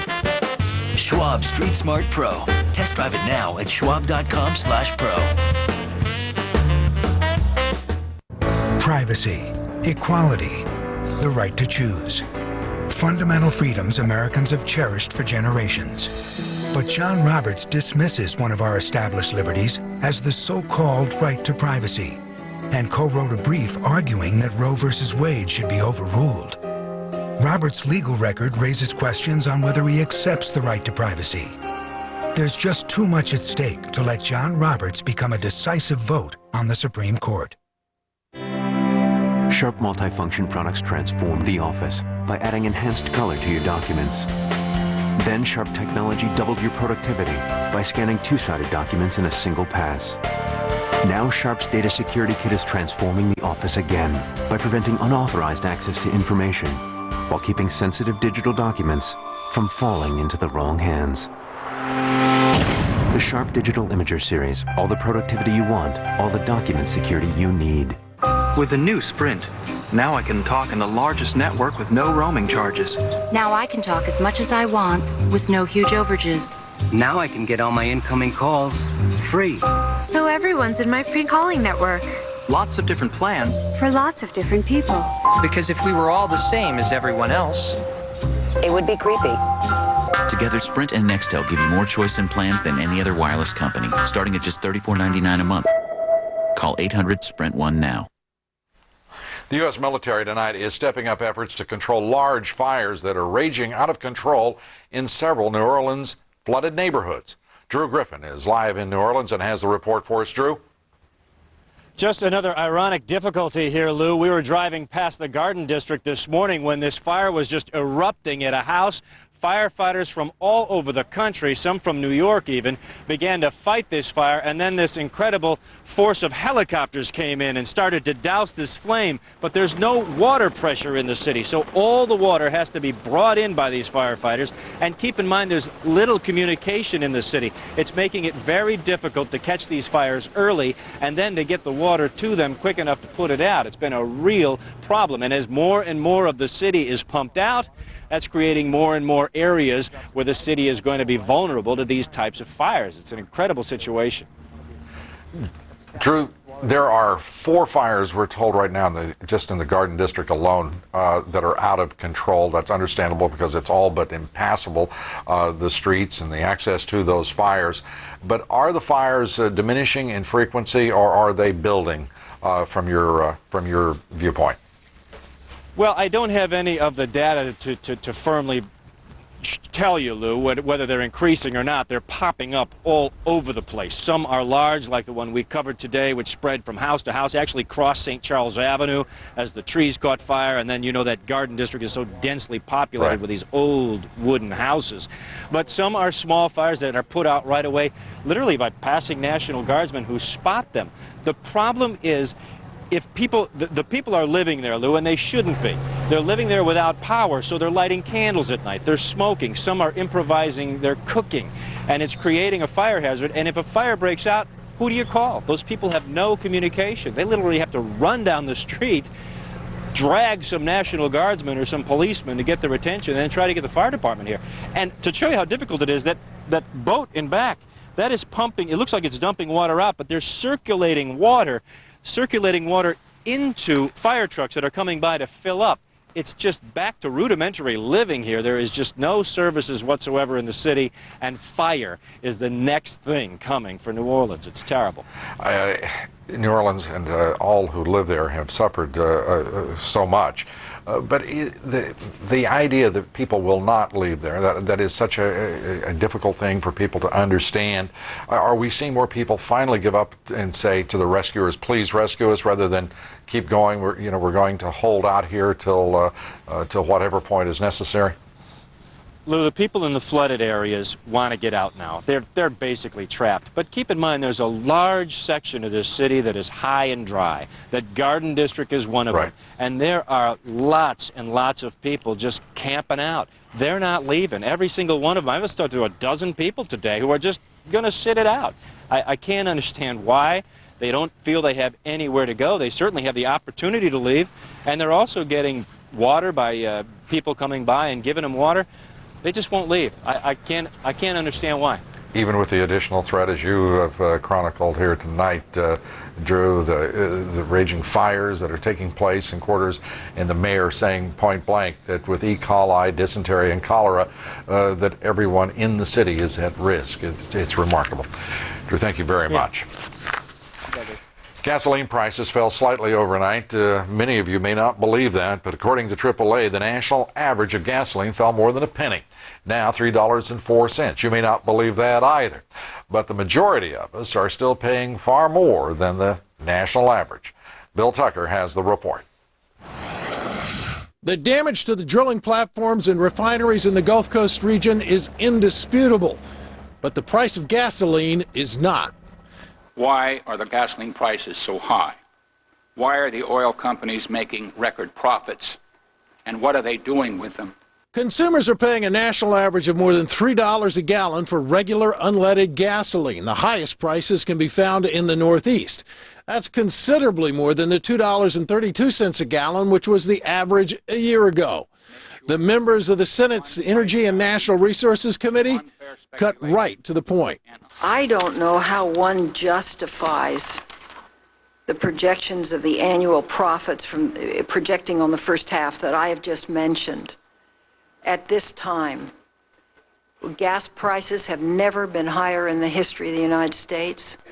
The Wall Street Journal published a chart showing how the price of unleaded gas in the United States had gone up 132% in the past year, while the price of crude oil had gone up 64%.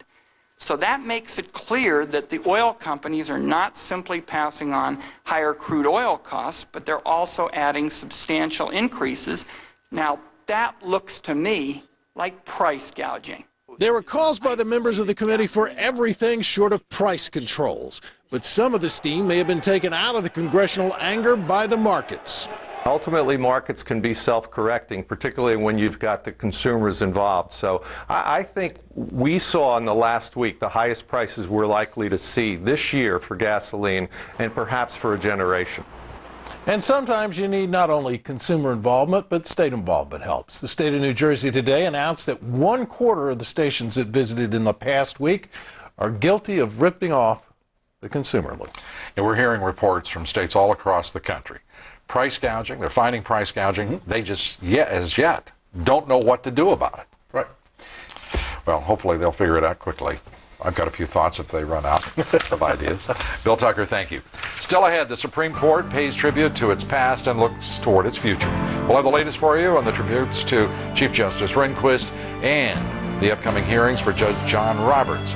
Will he attempt to roll back Roe v. Wade? Will he assert a conservative court? Will he be confirmed?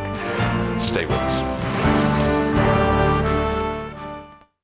CNN Tonight, Dr. Phil, Hurricane Survivors' Tales of Loss and Rescue, and The Purpose-Driven Life's Pastor Rick Warren from Baton Rouge. Larry King Live, CNN Tonight, 9 Eastern. We have loads of puppies just looking for a home. We've got a steak with your name on it. Come on down to Bill's Kayak Shop for the adventure.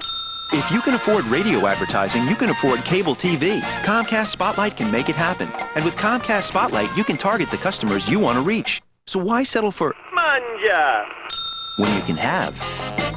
Put your business on the fast track. Call Comcast Spotlight to find out more about advertising on cable.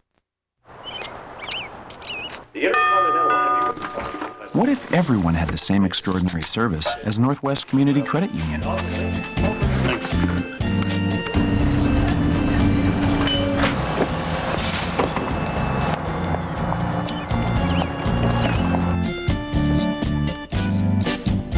Northwest Community Credit Union, where you're more than welcome, and where the rates are as extraordinary as the service.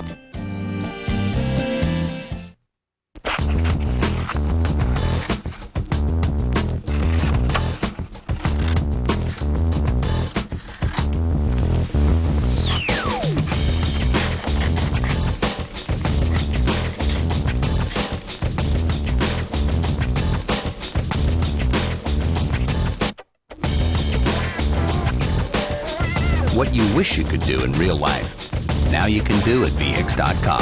Roadmap to the automotive world. We have loads of puppies just looking for a home. We've got a steak with your name on it. Come on down to Bill's Kayak Shop for the adventure. If you can afford radio advertising, you can afford cable TV. Comcast Spotlight can make it happen. And with Comcast Spotlight, you can target the customers you want to reach. So why settle for Manja when you can have? Put your business on the fast track. Call Comcast Spotlight to find out more about advertising on cable. Morning. Real news makes the difference. CNN tomorrow, 7 a.m. Eastern. The Great Hall of the Supreme Court is now where Chief Justice Rehnquist lies in repose. Our nation's 16th Chief Justice will lie in the Great Hall until Wednesday. Wednesday, he will be buried in Arlington National Cemetery. Earlier, pallbearers carried the Chief Justice's casket up the Supreme Court steps. 6 Supreme Court justices looked on, including retiring Justice Sandra Day O'Connor. Among the pallbearers, Federal Appeals Court Judge John Roberts. Of course, President Bush nominated yesterday to replace the Chief Justice. On Capitol Hill, Senate leaders announced confirmation hearings for Judge Roberts will begin next Monday after the period of mourning for William Rehnquist ends. The chairman of the Senate Judiciary Committee, Arlen Specter, said the president might want to wait until after these hearings to name his second Supreme Court nominee. There is no dispute about the legacy of William Rehnquist. It is considerable. It is significant, whether you're a liberal or conservative. The Rehnquist court constrained and in some cases reversed the liberal momentum of the 60s and reasserted respect for the powers of the states. Joining me now from Washington is attorney David Leach. He's former deputy White House counsel, former law clerk to the Chief Justice, one of the pallbearers today at the Supreme Court ceremony. David, first, your assessment of the most important elements of the Rehnquist legacy on the High Court. Well, I think the most important elements are the ones that he began to assert as a lone dissenter in the 1970s when he first joined the court, and the court came to join him over the years on issues about separation of church and state, on issues of habeas corpus and search and seizure law, and as you mentioned, on issues of federalism. Those are the places where he really made his mark on the law. As a Chief Justice, he was a remarkable man on the court and had the admiration and respect of not only of his fellow justices, but of everyone who worked in the building. The Judge John Roberts, is he, in your best judgment, in the same, would you put him in the same view as Chief Justice Rehnquist? Well, I don't think he's trying to be the next Chief Justice Rehnquist. I think he'll be his own person, and he'll form his own legacy. I think he'd be very honored to think that he would in some way follow his former boss, the Chief Justice, but he'll be Chief Justice Roberts and all that entails. Would he, in your judgment, be, and I hate to keep using the word judgment, would he be as committed as the Chief Justice to constraining the Commerce Clause, its usage? Would he be as committed to federalism, as you put it? Well, those are hard things to measure. As you know, Judge Roberts has not been a judge for very long. He's expressed very few views on those kinds of issues. I think the important thing in looking at a judge who's about to be confirmed or considered for confirmation is his intellect, his character, and his judgment. And he has those things in great capacity, and I think those are the types of things the Senate ought to be looking at, not particular issues as to how he'll decide. Well, David, I couldn't agree with you more on any nominee. You and I both know that won't be the case, and one of the first examinations will be of Roe v. Wade and the prospect that is the legitimate, real fear, if not valid fear, on the part of liberals and others in this country who are afraid that a conservative Chief Justice, a conservative justice on this court would move to push back Roe v. Wade. Your thoughts? I think you'll certainly see that question asked a lot of times and in many different ways. I'll be very surprised if there's an answer given that expresses how Judge Roberts is going to rule on that issue or other issues that might come before the court. Some of the senators will find that frustrating. Others will find it appropriate, as they did when Justice Ginsburg testified. And the partisan politics will be in full force. We thank you, David Leach, for being with us. Thank you for having me. And tonight, to find out how you can help the victims of Hurricane Katrina, we ask you to call the American Red Cross at 1-800-HELP-NOW. For a full list of charities, please go to CNN.com. They're all listed there. We'll be right back. CNN Primetime tonight. No schools, no home. At 7, Anderson's live in the heart of the destruction with a look at kids and how they're coping with this tragedy. Then at 8, despite pleading and prodding, so many people refuse to leave their homes. Why do they stay? And at 10, the astronomical rebuilding costs. Who pays? CNN Primetime tonight, beginning at 7 Eastern. Why do I use Neosporin?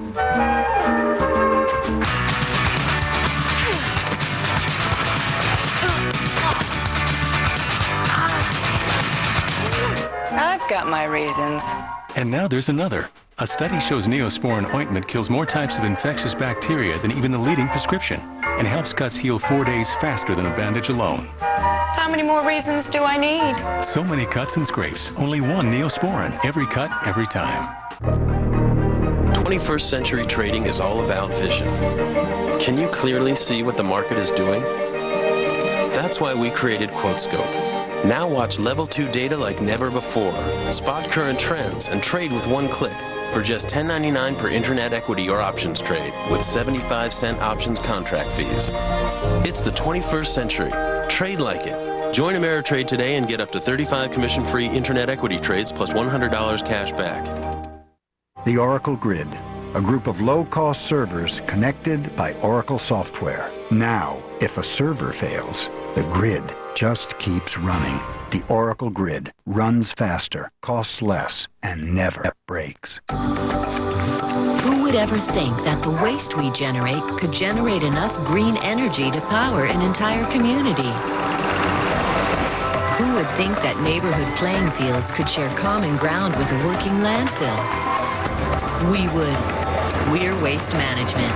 And we're partnering with communities to create places we can all be proud to call home. From everyday collection to environmental protection, think green, think waste management. Let's go, girls. Go places this weekend at 50% off.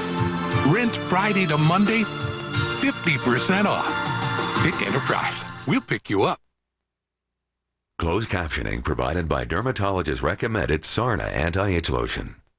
Are you caught in a vicious cycle of itching and scratching? Get Sarna lotion. Soothing Sarna contains 2 medications to stop itch fast. Suffer no more. Get dermatologist-recommended Sarna lotion. Due to our successful TV and radio campaigns, America's largest manufacturer of steel buildings is offering huge savings on select models. My husband wanted a building where he could store all of his valuable belongings. Well, I wanted something that would look great on our property.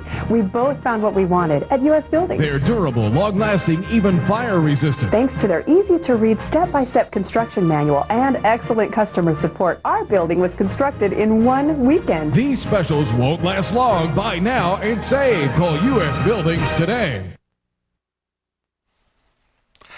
Now, the results of our poll. About 90% of you say victims of Hurricane Katrina should be exempt from the new bankruptcy law that goes into effect October 1st.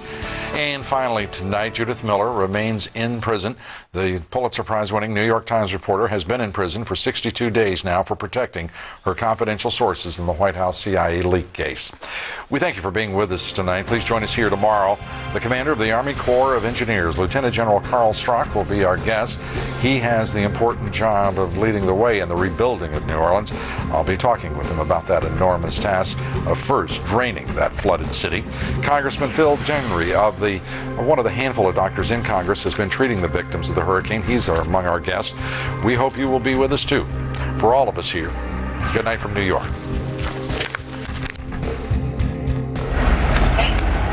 And Lou, thanks very much. Good evening, everyone. We are live in New Orleans. The Superdome is left in ruins. Wait till you hear what is going to happen to it now. It is 4 p.m. in the west, 7 p.m. on the East Coast, and 6 p.m. here in the beleaguered underwater city of New Orleans.